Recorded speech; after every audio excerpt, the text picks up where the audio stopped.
Cái along về đến là sát đến nào nó đến năm sát đến khi mà thì ai bài sinh phiền đấy thì ai sinh à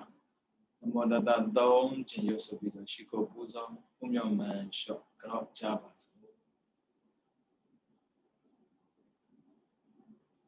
Namo Tassa Bhagavato Arahato Sama Sambuddhassa Namo Tassa Bhagavato Arahato Sama Sambuddhassa Namo Tassa Bhagavato Arahato Sama Sambuddhassa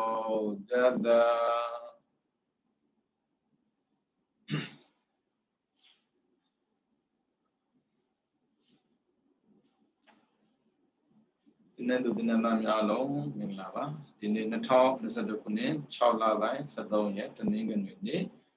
video đi mẹ tụi dia sen mà bài bộ, thì nên mà sao video đi mẹ tụi dia sen của sang tên ra làm chuyện bài, video đi mẹ sao sang bên nào tiếp bỏ đi, nhưng mà vihara này đi đó, nhưng mà cái miệng tụi đi bộ khora, vihara số này đó. Niệm để tu đuổi nên thành một phong dân, ara bộ để mà vi hara, để đi ra số rằng anh sẽ chấp bị mà bọn nó. Niệm để tu đuổi nên thành một phong dân go, anh sẽ chấp bị mà khăn ha, để mà vi hara nên đi ra khăn mà vậy. Biết đã qua bộ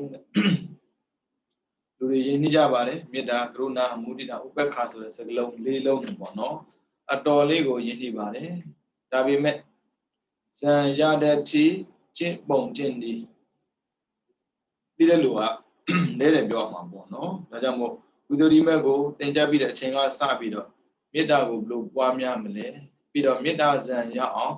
blue chin xong lấy số đó đi đó mà bọn nó em mà đi kamika yogi pogo ye purikan ne sin chin mu na ba đi kamika so đi ka asa kamika lâu Saတင်ပြီးလောက်ဆောင်တဲ့ပုဂ္ဂိုလ်ရဲ့ပရိကံဆိုတာအရင်လောက်ရမယ့်အလုပ်ပြီးတော့ဆင်ခြင်မှုလောက်ရမယ့်လုပ်ရဲ့ဆင်ခြင်ရမယ့်အရာရဲ့နှစ်ခုပေါ့နော်အာဒီကမိကလို့ပြောပြီးဆိုရင်ဒါပထမဆုံးလောက်တာကိုပြောတာပါမေတ္တာပွားခြင်းတဲ့အာဒီကမိကယောဂီပုဂ္ဂိုလ်ဟာပလိဘောဓမြတ်ကိုဖဲ့ပါပလိဘောဓဆိုတာရှုပ်တဲ့အလုပ်တွေကိုပြောတာအလုပ်ရှုံးနေရင်မေတ္တာပွားတာပွားသလားအကျိုးမရှိဘူးအဲ့ဒါကြောင့်ပလိဘောဓမြတ်ကိုဖယ်လိုက်ပါပြီးတော့ဆရာစီမှာကမ္မထန်သင်ယူပါဆွမ်းစားပြီးတဲ့နောက်ဆွမ်းစီရင်မှုကိုပယ်ဖြောက်ပါအောက်တဲ့အစာစားပြီးအစာကစီရလာပြီဆိုရင်လောက်ကိုကောင်းမလုပ်ချင်ဘူးတင်းတဲ့စိတ်တွေဝင်လာတတ်တယ် ပြီးတော့စိတ်ငြိမ်ရတော့ချင်ကပ်ပါတဲ့မေတ္တာပွားတော့မယ်ဆိုရင်ဦးဇင်းတို့ကညီတဲ့နေရာသွားတာပိုကောင်းတယ်အတန်ကတမာတိရဲ့ဆန့်ကျင်ဘက်ပဲအတန်ကြားနေလေတမာတိအားနည်းလေပဲအတန်ကင်းနေလေတမာတိအားကောင်းလေပဲဒါကြောင့်မို့တမာတိရစေနိုင်တဲ့နေရာကိုသွားခိုင်းတယ်ပြီးတော့ကောင်းစွာခင်ထအပ်တဲ့နေရာမှာနေသာသည့်အလျောက်ကိုနေကျင်တဲ့ပုံစံပေါ့နော်ကိုနဲ့တင့်တော်တဲ့ပုံစံကြာထိုင်နေတဲ့ပုဂ္ဂိုလ်ထိုင်လို့ရပါတယ်ရမယ်ဆိုရင်ရပ်ပေါ့ချမ်းသာစွာနေထိုင်ခြင်းဆိုတဲ့ရှိဥစွာပြုလုပ်ရမယ်ပြိကံမြောက်ကိုလုပ်ပြီးတော့တဲ့တေဒေါသအာဒီနဝဒေါသရဲ့အပြည့်နှစ်ခန္တီအာနိတံတာသိခံခြင်းအကျိုးအာနိသင်ကိုဆင်ခြင်ရမယ်လောကမလောကပလီဘောဓာကိုဖယ်ပါဆရာစီမှာညီယူပါစွန်စားပြီးစွန်စီမှုကိုပယ်ဖြောက်ပါဆက်ညတဲ့နေရာကိုချင်ကပ်ပါဒါကအရင်လောရမယ်လို့ပေါ့နော်အဲ့ဒါမေတ္တာကပြောသလားမလွယ်ဘူးဗျမေတ္တာပွားတာနဲ့မေတ္တာထားတာတော့မတူဘူးပေါ့နော်မေတ္တာအခုပွားတာကဇံရအောင်လို့ပွားတာမေတ္တာထားတယ်ဆိုတာကကာယကံမေတ္တာရှိတယ်ဝစီကံမေတ္တာရှိတယ်မနောကံမေတ္တာရှိတယ်ဒါမျိုးနဲ့ပတ်သက်ပြီးဘုရားရှင်ဟောထားတဲ့တရားထဲမှာပါတာပေါ့ရှင်တို့တို့တို့မြတ်စွာဘုရားကကောသပိကြွားပြီးတော့ဂေါတိတာယုံကျောင်းမှာကိုယ်ကံဖြစ်နေတဲ့ယဟန်တွေသူတို့ချင်းတွေကိုမေးတယ်ဘယ်လိုဖြစ်တာလဲဂေါတိတာယုံမှာယဟန်တွေကတစ်ဖက်နဲ့တစ်ဖက်မတက်ဘူးအဲ့မတက်တဲ့ယဟန်တွေကိုဘုရားကသွားပြောတာတော့မှလေဘုရားကိုပြန်လျှောက်သေးတယ်ဗျာအရှင်ဘုရားဒီလိုရဲ့ကိစ္စကိုဒီလိုကိုယ်တိုင်ရှင်းပါမယ်အရှင်ဘုရားရှောင်နေလိုက်ပါကြောက်စရာပဲဗျို့ဘုရားကိုကြည်ညိုလို့သင်ငယ်ဝိုးလာပြီမဲ့မေတ္တာခေါင်ပါပြီးဒေါသဝင်လာပြီဆိုရင်ဘုရားကိုတောင်မှပြစ်ပြီးတယ်ရှင်မြတ်ဖယ်နေလိုက်ပါတဲ့ဩဒေါသရဲ့အပြစ်ဟာဆရာကိုတောင်မှဆရာလို့မမြင်တော့ဘူးအဲ့ဒါနဲ့ရှေ့ဝါတော်ကျောင်းကိုကြွတာဘုရားကရှေ့ဝါတော်ကျောင်းမှာရှင်တို့တော့တကယ်ချင်းတောင်းအောင်နေတာဟုတ်အဲ့ဒါနဲ့မေးတာပေါ့နော်ဘလို့များနေထိုင်ကြသလဲဘလို့များမေတ္တာပွားသလဲဆိုတာမပြောဘူးမမေးဘူးဘလို့များနေထိုင်ကြသလဲဒီလိုတော့တပတ်နဲ့တပတ်ကာယကံမေတ္တာဝစီကံမေတ္တာမနောကံမေတ္တာထားပြီးတော့နေထိုင်ကြပါတယ်ဗျာကာယကံမေတ္တာဆိုတာကရှေ့မှာပဲဖြစ်ဖြစ်နောက်မှာပဲဖြစ်ဖြစ်ရှေ့မှာဆိုတာလူတွေရှေ့မှာပေါ့နော်လောက်တာခိုင်းတာစေကံကြာတရရစေတနာထားပြီးလောက်တာကိုပြောတာဒါကတော့ရှေ့မှာလောက်တာပေါ့နော်နောက်မှာလည်းဒီတိုင်းပဲဘယ်သူမှမရှိဘူးဆိုပြီးတော့လောက်ချင်တိုင်းမလောက်ဘူးတဲ့လောက်တဲ့နာကိုစေကံထားပြီးတော့စေတနာထားပြီးတော့လောက်တာဒါကြတော့ကာယကံမေတ္တာလို့ခေါ်တယ်တဲ့ဝစီကံမေတ္တာကြတော့ရှေ့မှာဆိုရင်လည်းပဲနူးညံ့တဲ့စကားကိုပြောတယ်ချစ်စရာကောင်းတဲ့စကားပြောတယ်အကျိုးရှိတဲ့စကားပြောတယ်တဲ့။အော်နောက်ပဲကြိုင်လည်းပဲသူ့ရဲ့အပြစ်မပြောဘူးသူ့ရဲ့ဂုဏ်ကိုစေတနာထားမေတ္တာထားပြီးတော့ပြောတယ်။ဒါဝစီကံမေတ္တာပေါ့နော်။နောကံမေတ္တာလည်းဒီတိုင်းပဲရှေ့မှာရှင်းလည်းပဲဘေးရန်ကင်းပါစေကိုယ်ကြောင့်မစိတ်ချမ်းသာပါစေစိတ်ကိုမွေးထားသလိုပဲတဲ့။ကိုယ်ရှိမှမရှိခီးသွားတာပဲဖြစ်ဖြစ်တခြားနေရာရောက်တာပဲဖြစ်ဖြစ်တဲ့ဘေးကင်းပါစေကိုယ်ကြောင့်မစိတ်ချမ်းသာပါစေမေတ္တာကိုအမြဲတမ်းပို့နေတယ်။အဲ့ဒါကာယကံမေတ္တာဝစီကံမေတ္တာမနောကံမေတ္တာကိုထားတာပေါ့နော်ဒီတိုင်းပဲကိုယ်အိမ်မှာမိသားစုရဲ့လို့ရှိတဲ့ခါမှာပေါ့နော်အမေပဲဖြစ်ဖြစ်အဖေပဲဖြစ်ဖြစ်သားပဲဖြစ်သမီးပဲဖြစ်ဖြစ်မေတ္တာကင်းလို့မရဘူးမေတ္တာရှိနေရင်ငြင်းငြင်းနေမေတ္တာခြုံရင်လုံးနေဗျမေတ္တာပန်းလာပြီးဆိုရင်တယောက်နဲ့တယောက်အပြစ်ကိုရှာလာတာဗျအဲ့ဆိုရင်ကာယကမေတ္တာလည်းမတန်ရှင်းတော့ဘူးဝစီကံမေတ္တာလည်းမတန်ရှင်းဘူးပြောတာဆိုတာရိုင်းမှမသိရိုင်းလာတယ်အပြစ်ပါမှမသိပါလာတယ်ဒါတော့ထားမေတ္တာပေါ့နော်ပွားမေတ္တာကြတော့တယောက်တည်းပွားတာမျိုးထားတာအများနဲ့ပွားတာတယောက်တည်းရောတော့မရောနဲ့နော်အခုကပွားဖို့အတွက်ပြောနေတာနော်အဲ့ဒါကြောင့်စင်ရင်တဲ့နေရာကိုတော့ခိုင်းတာပေါ့ဩအဲ့ဒီနေရာရောက်သားပြီးဆိုရင်ဆင်ခြင်ရမယ့်အရာကဒေါသရဲ့အပြစ်ကိုဆင်ခြင်ပါတဲ့ဒေါသဆိုတာဘယ်လိုအပြစ်ရှိတယ်ပြီးတော့ခန္တီရဲ့အကျိုးကိုဆင်ခြင်ပါတဲ့စာမေးပွဲဖြစ်ခြင်းတဲ့ပုံပုံများဘယ်နှစ်ကမေးတယ်ဆိုတာဒီမှတ်ထားလိုက်ပေါ့နော်အာဒီကံမိကယောဂီပုဂ္ဂိုလ်ရဲ့ပြိကံနဲ့ဆင်ခြင်မှုနှစ်ပါးနဲ့ပတ်သက်ပြီး1996ကလည်းမေးပူပါတယ်2000ခုနှစ်ကလည်းမေးပူပါတယ်နော် ဆင်ခြင်ရတဲ့အကြောင်းဘာဖြစ်လို့များမေတ္တာပွားမဲ့ပုဂ္ဂိုလ်တယောက်ကဒေါသရဲ့အပြည့်ခန္တီအကျိုးကိုဆင်ခြင်ရတာလဲပေါ့နော်မေတ္တာဘာဝနာနဲ့ဒေါသကိုပယ်ရမယ်တဲ့ဟုတ်တယ်လေဒေါသရှိနေမေတ္တာနဲ့ပယ်ရမှာဟုတ်ဒါပေမဲ့အပြည့်မမြင်သေးတဲ့ဒီစုံတစ်ခုတော့တရားကိုပယ်တတ်ဖို့မစွမ်းနိုင်တဲ့အတွက်ဒေါသအပြည့်ကိုဆင်ခြင်ရတာပါဟုတ်တာပေါ့ဗျာ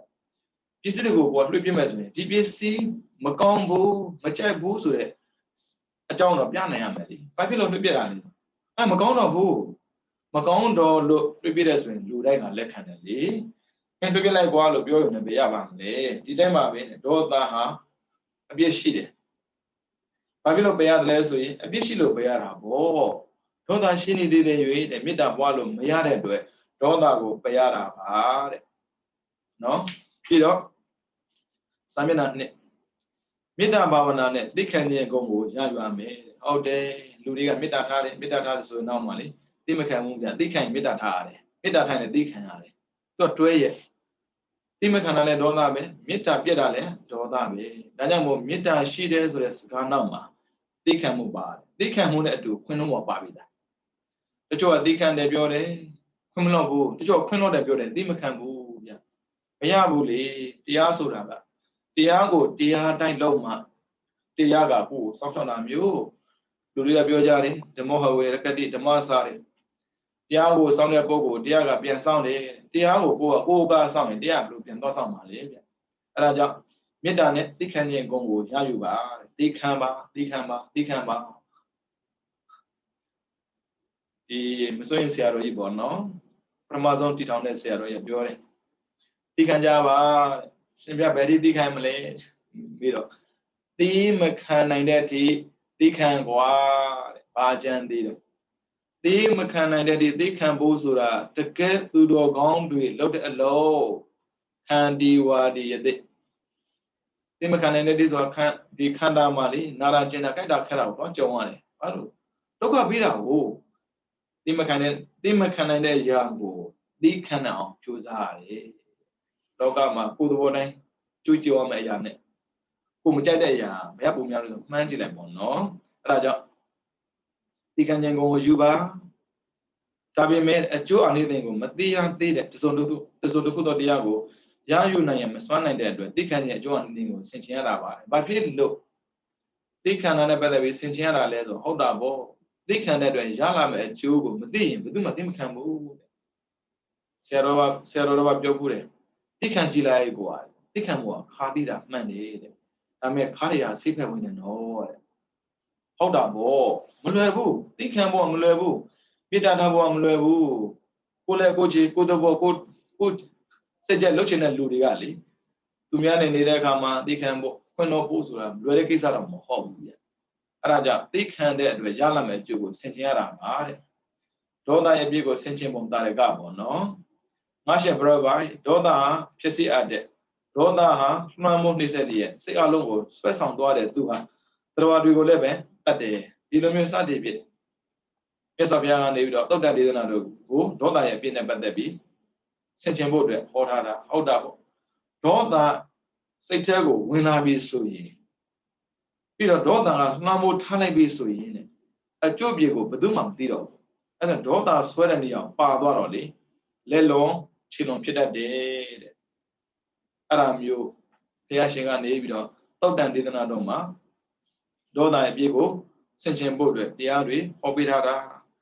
ကိုယ်နဲ့သိမှာပါလေဒေါသဖြစ်လာပြီဆိုရင်ကိုချစ်တဲ့သားကိုတောင်မှအပြည့်ပေးဖို့မလေးဘူး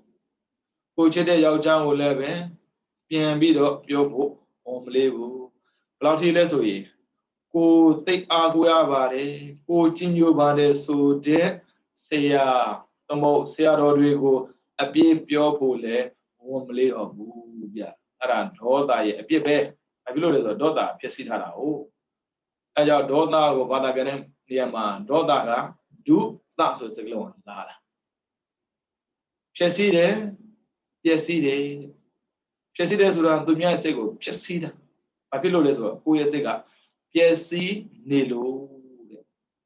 ဒေါသဝင်လာပြီဆိုရင်ပေါ့နော်အဲကြောင့်ဒေါသတတ်တဲ့မြတ်ပေါ့နော်အဝင်မခံပါနဲ့ပူလောင်ပါတယ်ပင်ပန်းပါတယ် တိခံခြင်းအကျိုးအနေနဲ့ကိုဆင်ခြင်ပုံသားတဲ့ကအဲ့လိုတိခံတဲ့အတွက်ဘာအကျိုးရမှလဲဆိုတာနဲ့ပတ်သက်ပြီးဝတ္ထုတွေတရကတွေပြထားတာပေါ့နော်ခန္တီပရမန်တဘောတိတိခနိဗ္ဗာန်ပရမန်ဝရဏိဗုဒ္ဓဒါကတော့ရရှင်ရစကြိုဝေလူဝန်ကျောင်းမှာတန်ခါတန်နိပါဒတန်ခါစီဝေရှိနေတဲ့ကာလမှာယန္တာတွေကိုဆုံးမတဲ့စကားပေါ့နော်ချုပ်တည်ခြင်းဆိုတဲ့သိခံခြင်းတရားဟာအမြန်ဆုံးအကျင့်ပဲဟုတ်တယ်ဗျသိခံတာတော့မြတ်တာမရှိဘူးဘာဖြစ်လို့လဲအပြစ်မကျူးလွန်ဘူးလေ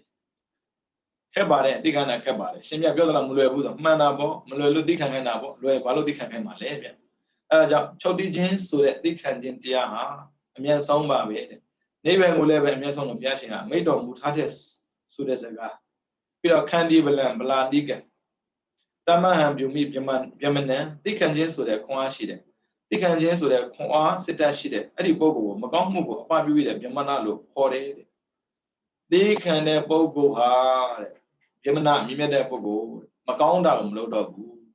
မဟုတ်တာလည်းမပြောတော့ဘူးသိခံနိုင်လာတဲ့ပုဂ္ဂိုလ်ပေါ့နော်အဲ့တချို့တော့ရှိတယ်ပမာရီဆိုလို့ရှိရင်မနာခန္တီစမနိုင်၍သိခံရခြင်းတည်းလည်းကောင်းဆိုတာမနိုင်လို့သိခံတာမို့အောင့်ထားတာကြာရင်ပေါက်တတ်တယ်ဒါကြောင့်မို့ရပါတယ်ဆိုပြီးတော့လူတွေကပြောတယ်နောက်ကြတော့လေ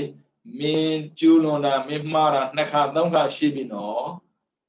မင်းကမပြောချင်လို့ကြီးနေတာနော်ဒါပေါက်လာတာဒါပေမဲ့တကယ်သိခံတဲ့ပုဂ္ဂိုလ်တယောက်ကတဲ့မကောင်းတာကိုအပပြုပြီးပြီအပပြုဆိုဖယ်ထားတာမကောင်းတာကိုဖယ်ထားတဲ့ပုဂ္ဂိုလ်တရားဘာပဲကြံတယ်ကောင်းတာပဲကြံတာပေါ့အဲ့ဒီပုဂ္ဂိုလ်ဘာခေါ်လဲပြမနာမြတ်သူတို့ခေါ်တယ်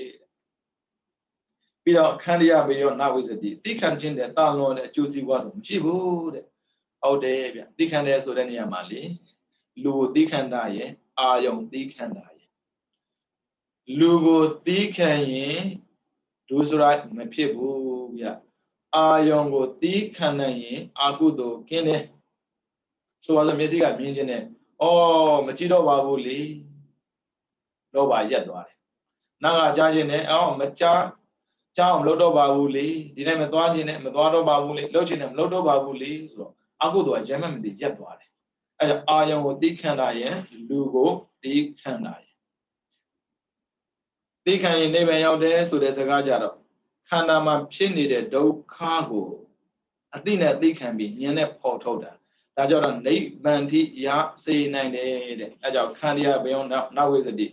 သိခံခြင်းတဲ့ကောင်းတဲ့အရာလောကမှာမရှိဘူးဒါကြောင့်ချမ်းသာခြင်းသိခံတာ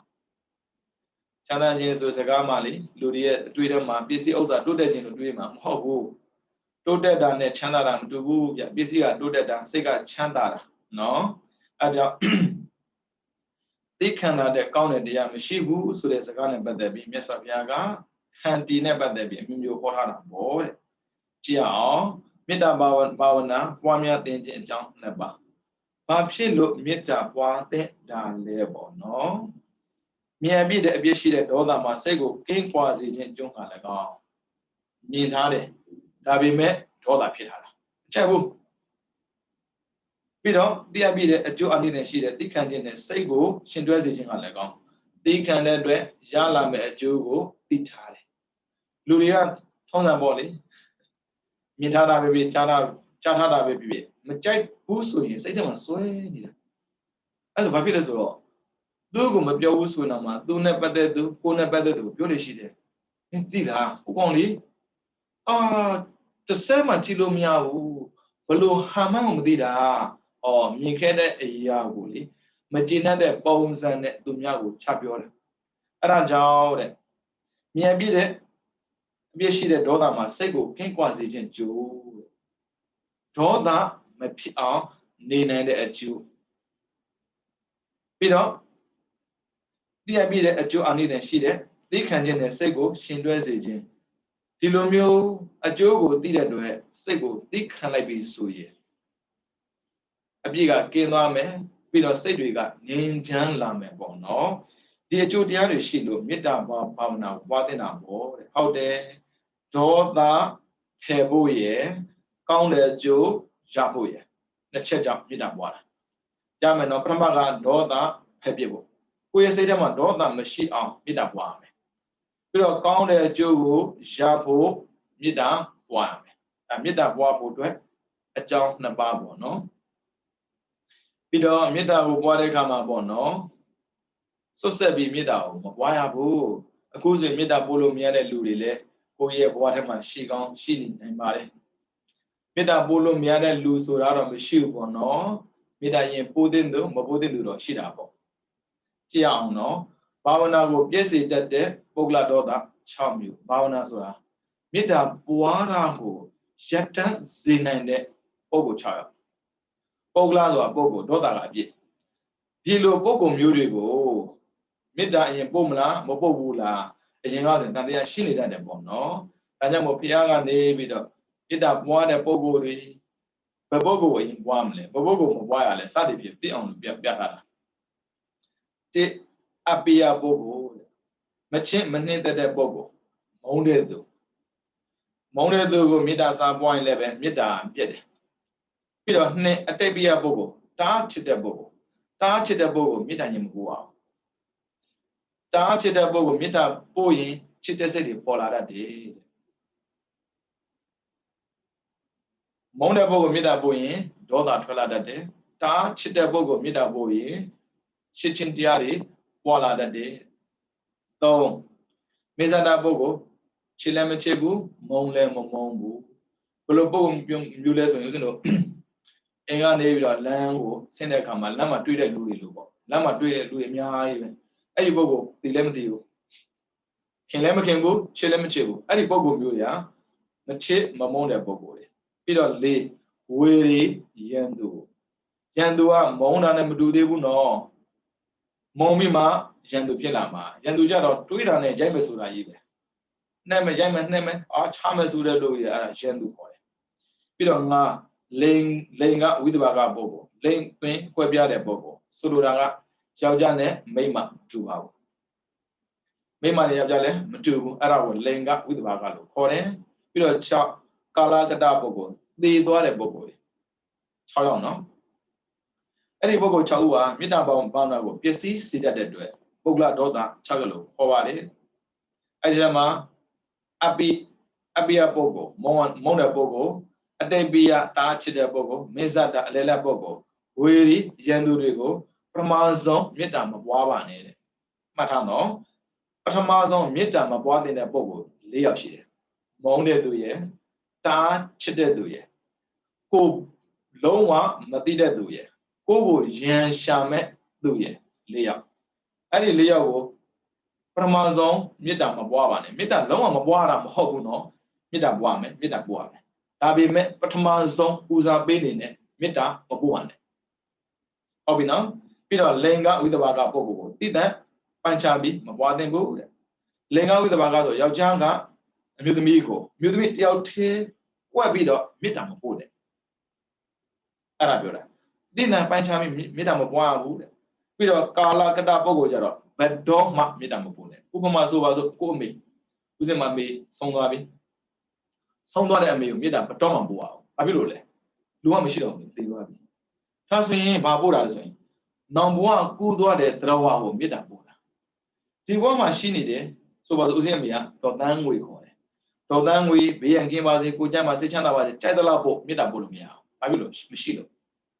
သိသွားတဲ့ပုဂ္ဂိုလ်ကဘဝဆုံးသွားတာဖြစ်တဲ့အတွက်သူ့ကိုမေတ္တာဘယ်လိုပို့လို့မရဘူးတဲ့ဒါဆိုရင်ဘယ်လိုပို့မလဲဆိုရင်နောက်ထပ်ဘဝသေးရထားတဲ့သရဝကိုပို့ရတာတဲ့ဟုတ်ပြီနော်အဲ့ဆိုရင်ပုဂ္ဂိုလ်6ယောက်မှာ2ခု3ခုခွဲထားတာပေါ့နော်ပထမဆုံးမေတ္တာမပွားတဲ့ပုဂ္ဂိုလ်ရဲ့ပြီးတော့သိတ္တခွဲပြီးတော့မေတ္တာမပွားရတာအဲ့ဆိုရင်ခွဲပြီးမပို့ရင်ပေါင်းပြီးပို့ပေါ့ပြီးတော့သေသွားတဲ့ပုဂ္ဂိုလ်အဲ့ဒီပုဂ္ဂိုလ်ကြတော့ဘတော်မှမေတ္တာမပို့ပါနဲ့မှားတော့မှားစင်းနဲ့နော်ကွယ်လွန်သွားတဲ့ပုဂ္ဂိုလ်တွေကိုကြတော့မေတ္တာမပို့ရဘူးဒါပေမဲ့အမြတ်တော့ဝေရတယ်မရောစင်းနဲ့နော်မေတ္တာတော့မပို့နဲ့အဲ့မှာသူက reason ပေးပြီပေါ့နော်ဘာဖြစ်လို့တားချစ်တဲ့ပုဂ္ဂိုလ်အရင်မေတ္တာမပွားသင့်တာလဲပေါ့နော်ပြီးတော့မုန်းတဲ့ပုဂ္ဂိုလ်ဘာဖြစ်လို့မပွားသင့်တာလဲမေးလိုက်ရင်ဖြေဖို့ပေါ့နော်အပိယပုဂ္ဂိုလ်ကိုပရမဆုံးမေတ္တာမပွားသင့်ခြင်းကြောင့်မချစ်အပ်မုန်းတဲ့အပိယပုဂ္ဂိုလ်ကိုချစ်ခင်တဲ့နေရာမှာထားပြီး မေတ္တာပွားရင်တိတ်ပင်ပန်းတာပဲမုန်းတဲ့ပုဂ္ဂိုလ်ကိုရဲ့ရင်ထက်ကိုထည့်ပြီးမေတ္တာပွားဖို့ဆိုမလွယ်ဘူးတဲ့တားပင်ပန်းနေတယ်ဆရာကပြောလို့သားဘာဖြစ်လဲကွာတော်ပဲလေမေတ္တာပို့တာပို့ပါပြောထားလို့ဆရာကိုအာနာလို့သားသူ့ကိုယူပြီးတော့မေတ္တာပွားနေရတာစိတ်ကတိတ်ပင်ပန်းတာပဲတဲ့ဒါကြောင့်မို့တဲ့မုန်းတဲ့ပုဂ္ဂိုလ်ပထမဆုံးမေတ္တာမပို့နဲ့လူကပင်ပန်းသွားတယ်မလုပ်ချင်တော့ဘူးလုပ်ပြီးဆိုတာနဲ့ပေါ်ပါတော်တော်လဲအေးစေးဖြစ်မှသာလဲဆက်ပြီးလုပ်ချင်တာပင်ပန်းသွားရင်မေတ္တာမပို့ချင်တော့ဘူးဟုတ်ပြီနော်ပြီးတော့အတိတ်ပြရတားချစ်တဲ့ပုဂ္ဂိုလ်ရောဘာဖြစ်လဲမေတ္တာရင်မပို့သင့်တာလေကြည့်အောင်တားချစ်တဲ့အတိတ်ပြပုဂ္ဂိုလ်ကိုအလယ်လတ်နေရာမှာထားပြီးမေတ္တာပွားမယ်ဆိုပင်ပန်းနေတဲ့မေတ္တာဆိုတာအလယ်လတ်ချစ်လည်းမချစ်ဘူးမုန်းလည်းမမုန်းဘူး all are equal ပေါ့နော်မုန်းသူချစ်သူတပြေးတည်းထားနိုင်တာဟာမေတ္တာပဲကိုကမေတ္တာကိုပို့တဲ့အခါမှာတော်အလုံးနဲ့တပြေးညီထားမှာဒါပေမဲ့ကိုကတအားချစ်တော့လေတအားချစ်တဲ့ပုဂ္ဂိုလ်သူများနဲ့တန်းတူထားမှာမဖြစ်နိုင်ဘူးကိုလည်းခံစားမှုမှာပါကိုရဲ့မိဘကိုသူများနဲ့တန်းတူမထားနိုင်ဘူးကိုချစ်တဲ့သားသမီးကိုသူများနဲ့တန်းတူမထားနိုင်ဘူးဘာဖြစ်လို့လဲမိဘကိုချစ်တယ်လေသားသမီးကိုချစ်တယ်လေဘယ်လိုချစ်တာလဲသူများထက်ပိုချစ်တယ်အဲကြောင့်သူများထက်ပိုချစ်တဲ့ပုဂ္ဂိုလ်တွေကိုသူများနဲ့တန်းတူထားမယ်ဆိုရင်မခံစားနိုင်ဘူးတဲ့စမ်းကြည့်ပေါ့ကိုမေကိုလေပြောမှအာနာစရာကိုချစ်တဲ့ပုဂ္ဂိုလ်ဆိုရင်တားဂုံတင်တာမျိုးလူတွေကသူများနဲ့တန်းတူထားမှဆိုမထားချင်ဘူးတဲ့ပင်မနဲ့ဒါကြောင့်မို့အတိတ်ပြပုဂ္ဂိုလ်လည်းပဲအကျင့်မေတ္တာမပွားသင့်ဘူးမှန်ပါတယ်ကိုကတားချစ်တဲ့ပုဂ္ဂိုလ်နည်းနည်းလေးဒုက္ခရောက်တာကြားတာနဲ့တင်ငိုခြင်းတဲ့စိတ်တွေဖြစ်လာတယ်ဘယ်လောက်ပဲဝေးနေတဲ့နေရာရောက်နေလေနေမကောင်းဘူးတဲ့လို့ကြားတာနဲ့ခံစားနိုင်ဘူးငါသာဖြစ်လိုက်ခြင်းနဲ့ငါသာဖြစ်လိုက်ခြင်းနဲ့ပေါ့ဒုက္ခများတာလေဒါကြောင့်မို့တဲ့တားချစ်တဲ့ပုဂ္ဂိုလ်လည်းပဲပထမဆုံးမေတ္တာမပို့ပါနဲ့တဲ့ပြီးတော့မေဇ္ဇတအလဲလက်ပုဂ္ဂိုလ်မချစ်မမုန်းအလဲလက်ဖြစ်တဲ့မေဇ္ဇတပုဂ္ဂိုလ်ကိုအလေးပြုတဲ့နေရာမှာထားပြီးတော့မေတ္တာပွားရင်သို့မဟုတ်ချစ်တဲ့နေရာမှာထားပြီးမေတ္တာပွားရင်ပင်ပန်းတယ်ဘူးမသိဘာမသိဘယ်သူမှမသိတဲ့ပုဂ္ဂိုလ်တရားကိုချစ်တဲ့နေရာမှာထားပြီးမေတ္တာပွားမှာမဖြစ်ပြန်ဘူးမြင်လည်းမမြင်ဘူးသိလည်းမသိဘူးလေမမြင်မသိတဲ့ပုဂ္ဂိုလ်တွေကိုကိုချစ်တဲ့သူနဲ့တန်းစားတဲ့ထားဖို့ဆိုတာလည်းမဖြစ်နိုင်ဘူးတဲ့ဒါကြောင့်မို့အလဲလက်ပုဂ္ဂိုလ်လည်းမေတ္တာရင်မပွားပါနဲ့တဲ့ပြီးတော့နံပါတ်စမနာ၄ပေါ့နော်ဝေရီရန်သူပေါ့နော်ကိုရဲ့ရန်သူဖြစ်တဲ့ပုဂ္ဂိုလ်ကိုလည်းပဲမေတ္တာအရင်မပွားပါနဲ့တဲ့ဘာဖြစ်လို့ဆိုတော့မေတ္တာပွားဖို့ဆင်ရှင်လိုက်တာနဲ့ဒေါသအလိုလိုထွက်လာလို့ပါမေတ္တာပွားတယ်ဆိုတာဒေါသတတ်တာလေဒေါသဖြစ်ခြင်းလို့မေတ္တာပွားတာမှမဟုတ်တာမေတ္တာပွားရင်ဒေါသဖြစ်ကြတာဟုတ်ဒါကြောင့်ရန်သူလည်းပဲမေတ္တာရင်မပို့ပါနဲ့တဲ့၄ယောက်နော်မုံတဲ့ပုဂ္ဂိုလ်ရဲ့တားချစ်တဲ့ပုဂ္ဂိုလ်ရဲ့အလယ်လက်ပုဂ္ဂိုလ်ရဲ့ပြီးတော့ရန်သူရဲ့ဒီ၄ယောက်ကိုမေတ္တာရင်မပွားသင့်ဘူးဘာကြောင့်မပွားသင့်တာလဲဆိုတာကိုဆိုရစာမွေးပွဲမှာမေးပူပါတယ်ဒါပြောတာတခြားမဟုတ်ပါဘူးဆိုတော့တင်တဲ့ပုဂ္ဂိုလ်တွေထဲမှာနိုင်ငံတော်ကနေပြီးတော့ကျင့်ပါပေးတဲ့ဝိသုဒ္ဓိမဲ့စာမေးပွဲကိုဖြေတဲ့ပုဂ္ဂိုလ်တွေပါတတ်ပါတယ်အဲ့လိုပါတဲ့အခါမှာသိတဲ့လေ့ကျင့်စရာမလိုပဲနဲ့ဘယ်ပုတ်တွေကိုမေးထားဘူးပြီးဘယ်ဟာမမေးသေးဘူးသိရင်ဖြေရလွယ်တာပေါ့နော်ဒါကြောင့်မို့ပြောပေးတာပါတင်တဲ့စတာနဲ့တပြိုင်နက်ဒါမျိုးကိုပြောပြီးဆိုရင်ပေါ့နော်ဘာကြောင့်ပြောတာပါလိမ့်လို့လူရဲ့စိတ်ထဲမှာဇဝေဇဝဖြစ်တတ်ပါတယ်အဲဒါမို့ရှင်းပြတာပါနော်မုန်းတဲ့ပုဂ္ဂိုလ်ရဲ့တားချစ်တဲ့ပုဂ္ဂိုလ်ရဲ့အလယ်လက်ပုဂ္ဂိုလ်ရဲ့ရန်သူရဲ့ဒီပုဂ္ဂိုလ်၄ယောက်ကိုဘာဖြစ်လို့မေတ္တာအရင်မပွားသင့်တာလဲဆိုတာကိုမေးကုန်မေးပူပါတယ်1989 2006 2008ပေါ့နော်၃နှစ်မေးပူပါတယ်ဒါဆိုရင်တဖြည်းဖြည်းနဲ့ကိုတော့သိလာတာပေါ့နော်ကိုတအားမုန်းတယ်ကိုရဲ့နှလုံးသားထဲမှာနာကျင်ဖြစ်နေတဲ့ပုဂ္ဂိုလ်တွေကိုမေတ္တာမပွားတော့ဘူးလားလို့မေးရင်ပွားပါတယ်အရင်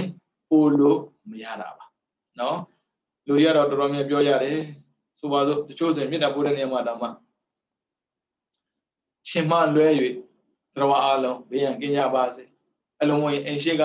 အဖွားကြီးမှလွဲ၍ကျန်တဲ့ပုဂ္ဂိုလ်များဘေးရန်ကင်းကြပါစေပေါ့နော်ချမ်းပြီးတော့မေတ္တာပို့တာမျိုးဒါဟာသာလို့တာလည်းဖြစ်ကောင်းဖြစ်မှာပေါ့နော်တကယ်လည်းဖြစ်ကောင်းဖြစ်မှာပဲကိုမုန်းတဲ့ပုဂ္ဂိုလ်ချမ်းပြီးတော့မေတ္တာပို့တာတကယ်မေတ္တာပို့တာအဲ့လိုမဟုတ်ဘူးတခြားပုဂ္ဂိုလ်လည်းမေတ္တာပို့ရတာပဲဒါပေမဲ့ရန်သူကိုနောက်မှထားကိုမကြိုက်တဲ့ပုဂ္ဂိုလ်နောက်မှထား သူများမေတ္တာပွားနေကိုယ့်ရဲ့စိတ်ကအေးလာပြီးတရားတွေရှိတဲ့အတွက်လက်ခံနိုင်ပြီးဆိုမှကိုမချစ်တဲ့ပုဂ္ဂိုလ်တွေကိုရန်သူတွေကိုဒုက္ခပေးတဲ့ပုဂ္ဂိုလ်မေတ္တာပွားတာမျိုးပြီးတော့ကြည့်အောင်လိင်ကဝိသဘာကပုဂ္ဂိုလ်ကိုအတိအကျပိုင်းခြားပြီးမေတ္တာမပွားသင်ခြင်းအကြောင်းလိင်သွင်းကွဲပြားတဲ့လိင်ကဝိသဘာကပုဂ္ဂိုလ်ကိုယောက်ျားကမိန်းမတယောက်တည်းကိုမိန်းမကယောက်ျားတယောက်တည်းကိုတူတဲ့တိနံပိုင်းခြားပြီးမေတ္တာပွားရင်မေတ္တာမဖြစ်ပဲနဲ့ဆွမ်းလန်းမှုရာဂဖြစ်လာတတ်တယ်တဲ့မတူဘူးနော်လူတွေအတွေ့အထဲမှာမေတ္တာနဲ့ရာဂကိုမကွဲဘူးရာဂတဏှာကမေတ္တာရောင်ဆောင်တယ်ဗျဒါလည်းချစ်တာပဲလေမတူဘူးမေတ္တာစိတ်ကံမှုမရှိဘူးသူဒုက္ခရောက်သွားလဲပဲနာတာကျင်တာကြိုက်တာခဲတာမျိုးပေါ့ကိုမှဘာမှမရှိဘူးတော်ဝါသူကံနဲ့သူပဲလေကိုကဘာလုပ်ပြီးလဲဆိုရင်ဘေးရန်ကင်းကြပါစေကိုချမ်းမှာစိတ်ချမ်းသာကြပါစေဘဝကိုချမ်းသာစွာဖြတ်သန်းနိုင်ပါစေဒါလေးပဲသူအစဉ်ပြေရင်ပြီးရောအစဉ်မပြေလို့ကိုမှနာကျင်တယ်ဆိုတာမေတ္တာရဲ့လုံးမဟုတ်ဘူးသူအစဉ်မပြေလို့ကိုနာကျင်တယ်ဆိုရင်တော့မေတ္တာမဟုတ်တော့ဘူးတဏှာတော့မဟုတ်ရာဂတဏှာနဲ့ရာဂမတူတဲ့ချက်ကိုပြီးတော့မှပြပေးထားပါတယ်ဦးဇင်းတို့ရာဂနဲ့ပေမရာဂဆိုတာကစัจကျင်ပဲပုဂ္ဂိုလ်ကိုချစ်မိတာမျိုးယောက်ျားကမိန်းမကိုချစ်တာမိန်းမကယောက်ျားကိုချစ်တာရိုးချစ်တာမဟုတ်ဘူးတူနေခြင်းလို့မခွဲနိုင်မခွာရဲ့နေခြင်းလို့ချစ်တာမျိုးကိုပြောတာပါအခုခေတ်ဆိုရင်တော့ gay to gay lesbian to lesbian ပေါ့နော်မျိုးသမီးကမျိုးသမီးကိုချစ်နေတာမျိုးမျိုးသားကမျိုးသားကိုချစ်နေတာမျိုးလည်းပါတာပေါ့နော်အဲ့ဒါကိုရာဂလို့ခေါ်ပါတယ်အဲ့ဒီပုဂ္ဂိုလ်မျိုးကိုမေတ္တာပို့ပြီးဆိုရင်မေတ္တာမတိုးဘဲနဲ့ရာဂတိုးလာတယ်အဲ့ဘာဖြစ်လဲဆိုတွေ့ခြင်းတဲ့သူ့အတန်ကိုကြားခြင်းတဲ့သူနဲ့တူနေခြင်းတဲ့ဆိုစိတ်တွေပေါ်လာတယ်အဲ့ဒါကြောင့်သူ့ကိုတိတ္တမပို့ပါနဲ့ဟုတ်ပြီနော်ဒါကြောင့်မို့တဲ့လိင်ကအဝိသဘာကပုဂ္ဂိုလ်တိတ္တပိုင်းခြားပြီးမေတ္တာမပွားရဘူးတဲ့တတိထားပါနော်ဒါကြရင်ကိုယောက်ျားလည်းမေတ္တာလန့်ပို့တာမျိုးယောက်ျားပို့တာတော့ဟုတ်တာပေါ့ဒါပေမဲ့မေတ္တာမဝင်ပဲနဲ့ရာဂဝင်လာတတ်တယ်အဲ့မှာဥပမာပေးထားတယ်အမတ်တယောက်ရဲ့သားဟာဆွန့်ခံကြွလာတဲ့မထေရတစ်ပါးကိုအရှင်ဖေဟာဘယ်လိုပုဂ္ဂိုလ်မျိုးကိုပထမဆုံးမေတ္တာပွားသင့်ပါတယ်လေဖေဟာလို့မေးမြန်းလျှောက်ထားတဲ့အခါမှာမထေရကနေပြီးတော့ချစ်တဲ့ပိယပုဂ္ဂိုလ်ကိုမေတ္တာပွားပါလို့မိန့်ကြားခဲ့တာပေါ့နော်ဆရာတော်ဆွန့်ခံကြွလာတကားမေးတာပေါ့ရှင်ဖေဟာဘယ်လိုပုဂ္ဂိုလ်မျိုးကိုမေတ္တာရင်ပို့သင့်တယ်လေအဲ့လိုမေးတော့ဘောလည်းပြောခဲ့တယ်ချစ်တဲ့ပုဂ္ဂိုလ်ရင်ပို့ပေါ့ကွာလောလောကူပဲပြောခဲ့တယ်အဲ့ဒီအချိန်မှာအမတ်ရဲ့သားကသူချစ်တဲ့သူရဲ့မိန်းမကိုချစ်တဲ့တူရဲ့တဲ့ပထမဆုံးမေတ္တာပို့မိတယ်ဟိုကပြောတာချစ်တဲ့သူမေတ္တာပို့လို့ပြောတာဟုတ်အဲ့ဒါသူကလည်းကြည့်လိုက်တယ်သူချစ်ဆုံးမိဘချစ်တာတဲ့မျိုးမိဘကိုချစ်တာတမျိုးတော့မတူဘူးနော်မိဘချစ်တာရာဂမဟုတ်ပေမခေါ်တယ်သားသမီးကိုချစ်တာလည်းရာဂမဟုတ်ပေမအဲ့ဆိုတော့ပေမရဲ့အချစ်နဲ့ရာဂအချစ်ကိုရှင်းလိုက်မယ်ဆိုရင်ရာဂအချစ်ကပို့လို့ပြင်းထန်တယ်ဒါကြောင့်မို့မိသားစုနဲ့ခွဲပြီးနေနိုင်တဲ့အဆင့်ကြီးရောက်သွားတာသားသည်မိမယူရင်အိမ်ခွဲပြီးနေလိမ့်မယ်သမီးသည်ယောက်ျားယူရင်အိမ်ခွဲပြီးနေလိမ့်မယ်မိဘနဲ့တောင်မှအတူတူနေဖို့စိတ်ကူးမရှိဘူးတကူတော့ရှိတာပေါ့လေနေစရာမရှိတော့ပေါင်းနေမှာပေါ့ဟုတ်တယ်လေနေစရာရှိရင်တော့သိကြရတယ်တူတူမနေဘူးဘာဖြစ်လို့သူတို့ကနှစ်ယောက်ထက်နေကျင်တာရာဂထုံးစံကသူများနဲ့လုံးဝနေကျင်စိတ်သူမှမရှိဘူးအဲ့ဒါရာဂရဲ့အစွမ်းပဲအဲ့ဆိုတော့ဗျာသူကစဉ်းစားကြည့်လိုက်တယ်ချစ်တဲ့ပုဂ္ဂိုလ်ဆိုတော့အမေအဖေကိုလည်းသူချစ်တယ်ဒါပေမဲ့အမေဖေချစ်တာကခွဲလို့ရတယ်ခွာလို့ရတယ်အဲ့သူမိမ့်မောင်ချစ်တာကြတော့ခွဲလို့မရခွာလို့မရအဲ့ဆိုတော့သူကသူမိမ့်မောင်ပိုချစ်နေတာကိုဒါတော့ဟုတ်တယ်လေချစ်တဲ့သူပို့လို့ပြောတာကိုအဲ့ဒါနဲ့သူမိမ့်မောင်ကိုချစ်တော့လေမေတ္တာပွားတဲ့အခါမှာမေတ္တာစိတ်မဖြစ်ဘဲနဲ့ရာဂစိတ်ဖြစ်ပေါ်လာတယ်အဲ့ဒါနဲ့လေရာဂစိတ်ရှိတဲ့အတွက်ဇနီးမယားရှိရရတော့သွားခြင်းတဲ့အတွက်မိန်းမရှိတဲ့နေရာသွားခြင်းတော့လေတညလုံးနိုင်ရတဲ့ခေါင်းနဲ့တိုက်နေတာထားလိုက်တိုက်လိုက်ထားလိုက်တိုက်လိုက်အဲ့လိုဖြစ်နေတာလေဒါကြောင့်မို့ကိုယ့်ရဲ့ယောက်ျားကိုလည်းပဲသီးသန့်မေတ္တာအရင်မပို့ပါနဲ့ကိုယ့်ရဲ့မိန်းမကိုလည်းပဲသီးသန့်မေတ္တာအရင်မပို့ပါနဲ့ပြီးတော့ကိုယ့်ရဲ့ချစ်သူကိုလည်းပဲသီးသန့်မေတ္တာအရင်မပို့ပါနဲ့ နော်အဲ့ဒါစာမွေးဘုံကတော့စာမွေးဘုံကတော့တော်တော်များမေးဖူးထားတယ်ဗျအဲ့ဒီလေကဝိသဘာကနဲ့ပတ်သက်ပြီး1980ခွန်1993 2002 2006 2008ပေါ့နော်9နှစ်တိမေးထားဖူးပါတယ်ပြီးတော့ကာလကတပုဂ္ဂိုလ်ကိုဘတ်တော်မှမေတ္တာမပွားနဲ့ကာလကတဆိုသေသွားတဲ့ပုဂ္ဂိုလ်ပြောတာသေသွားတဲ့ပုဂ္ဂိုလ်ဘတ်တော်မှမေတ္တာမပွားပါနဲ့သေသွားတဲ့ကာလကတပုဂ္ဂိုလ်မေတ္တာပွားရင်အပ္ပဒါတို့လည်းမရောက်ဥပ္ပစရာတို့လည်းမရောက်ပဲရှိတတ်တယ်အပ္ပဒါတို့မရောက်ဆိုဇံလည်းမရဘူးဥပ္ပစရာတို့မရောက်တာကတမာတိလည်းမရဘူးဇံလည်းမရနိုင်ဘူးတမာတိလည်းမရနိုင်ဘူးတဲ့ဒါကြောင့်မို့သေသွားတဲ့ပုဂ္ဂိုလ်မေတ္တာမပွားပါနဲ့အဲ့မှာသူဥပမာပေးထားပါတယ်တာရကပေါ့နော်ရဟန်းငယ်တစ်ပါးဟာဆရာကောင်ပြုပြီးတော့မေတ္တာပွားနေတာပေါ့နော်ဒါပေမဲ့မေတ္တာပေါ်မလာဘူးဗျစိတ်နဲ့မငြိမ်းချမ်းဘူးအဲ့ဒါနဲ့ဆရာတော်ကြီးတစ်ပါးစီကိုသွားပြီးတော့အကျိုးကြောင့်မေးတဲ့အခါမှာအဲ့ဆရာတော်ကြီးကနေပြီးတော့ငါရှင်အာယုန်နမိတ်ဖြစ်တဲ့သူကိုပြန်ရှာလိုက်ပါအောင်ဆိုလိုတာမင်းဆရာကိုမေတ္တာပို့နေတာဟုတ်ပါပြီမင်းဆရာအကြောင်းမင်းစုံစမ်းကြည့်လိုက်ပါအောင်အဲ့လိုပြောတာအဲ့လိုစုံစမ်းခိုင်းတဲ့အခါမှာတဲ့ဆရာဖြစ်တဲ့ပုဂ္ဂိုလ်ကသိသွားပြီတဲ့ကွယ်လွန်သွားပြီဖြစ်တဲ့သူပဲတခြားတယောက်ကိုပြောင်းလဲပြီးတော့မေတ္တာပွားမှာတမာပတ်ဆိုဇံရသွားတာမင်းဆရာအကြောင်းမင်းလေ့လာကြည့်ပါအောင်ကွာလို့ပြောတော့ဆရာကိုလေ့လာကြည့်လိုက်တဲ့အခါမှာဆရာသိနေပြီပဲအဲ့ဒါနဲ့အာယုံပြောင်းပြီးတော့တခြားပုဂ္ဂိုလ်မေတ္တာပို့မှာမေတ္တာပွားမှာဇံရတာအဲ့ဒါကြည့်သွားပြီကိုယ်အမေဖြစ်ဖြစ်ကိုယ်ဖေဖြစ်ဖြစ်နော်သိသွားပြီးရင်သိသွားပြီးတဲ့ပုဂ္ဂိုလ်ရဲ့နာမည်တွေပုံစံတွေကိုဆွဲပြီးတော့မေတ္တာကြိုက်တော့ဖို့မေတ္တာမဆွမ်းဘူးအဲ့ဒါကြောင့်ဘတ်တော်မှမပို့ရတဲ့ပုဂ္ဂိုလ်မေတ္တာလုံးဝပို့စရာမလိုတဲ့ပုဂ္ဂိုလ်အဲ့ဒါသိသွားတဲ့ပုဂ္ဂိုလ်နော်အဲ့ဒါမေးထားဖို့တယ်ဗျ1980ခွန်1993 2003 2006 2008ပေါ့နော်ဒါမှတ်ထားတာတခြားကြောင့်မှတ်ခိုင်းတာမဟုတ်ပါဘူးပြန်ကြည့်တဲ့အခါမှာပေါ့နော်ဘယ်နှစ်ကဘယ်ပုဂ္ဂိုလ်မေးထားဖို့တယ်နှစ်တွေကကြာလာပြီဆိုရင်ဒီနှစ်မေးခြင်းမေးမှာပေါ့ဒါခံမှတ်လို့ရအောင်ပါစာမွေးဖြစ်တဲ့ပုဂ္ဂိုလ်ပါမဖြစ်တဲ့ပုဂ္ဂိုလ်ကကိစ္စမရှိပါဘူးစပြီဗျာမေတ္တာပို့တဲ့ပုဂ္ဂိုလ်တတိထားဖို့ကြည့်မယ်မိမိကိုယ်သာဦးစွာမေတ္တာဝါပါဘသူကိုမှမေတ္တာရင်မပို့ပါနဲ့ပုဂ္ဂိုလ်ရင်ပို့ရတယ်ကြည့်မယ်အာလုံးသောပုဂ္ဂိုလ်တို့ထက်မိမိကိုယ်သာရှိဦးစွာမေတ္တာဝါသင့်ပါတယ်ဘသူကိုမှရင်မပို့နဲ့ဘသူပေါ်မှာလည်းမေတ္တာရင်မထားနဲ့ကိုမေတ္တာရင်ပို့ကိုမေတ္တာရင်ထားဘာဖြစ်လို့လဲရည်ချတယ်ကိုမချမ်းသာပဲနဲ့သူများကိုညှို့ဆိုဖြစ်နိုင်ပါမလားကိုမငြင်းချမ်းပဲနဲ့သူများကိုငြင်းချမ်းစေခြင်းလို့ဖြစ်နိုင်ပါမလားပြန်စဉ်းစားကြည့်ပေါ့တဘာဝကြားလိုက်တာဒါကြောင့်မို့ဘသူကိုရင်မေတ္တာပို့မလဲလို့မေခွန်မေးဖို့တယ်ဗျကိုရင်ပို့ပါအဲ့ဒါ1989နဲ့2008ခုနှစ်ကမေးထားပူပါတယ်ကြည့်အောင်မေတ္တာပို့နေလေအဟံသုခိတောဟောမိနေဒုက္ခောငါသည်ချမ်းသာလို့ဆင်းရဲခြင်းကင်းလို့ချမ်းသာခြင်းတယ်ဆိုတော့မဆင်းရဲခြင်းဘူးပေါ့ချမ်းသာခြင်းတယ်မဆင်းရဲခြင်းဘူးပြီးတော့အဟံအဝေရောဟောမိငါသည်ဘေးရန်ကင်းလို့ဘယ်နေရာတော့အန်တွေမတွေ့ခြင်းဘူးအဗျာပိဇောဟောမိစိတ်ဆင်းရဲခြင်းကင်းလို့တချို့ပစ္စည်းဥစ္စာချမ်းသာမယ်စိတ်ဆင်းရဲနေတာမျိုးအဲကြောင့်စိတ်ဆင်းရဲခြင်းကင်းလို့အနေကောဟောမိကိုယ်ဆင်းရဲခြင်းလည်းကင်းလို့တချို့စိတ်ချမ်းသာပေမဲ့ပစ္စည်းမချမ်းသာဘူးအဲဒါကြောင့်ကိုယ်ဆင်းရဲခြင်းကင်းလို့ဒုက္ခိအတ္တနံပရိဟရမိ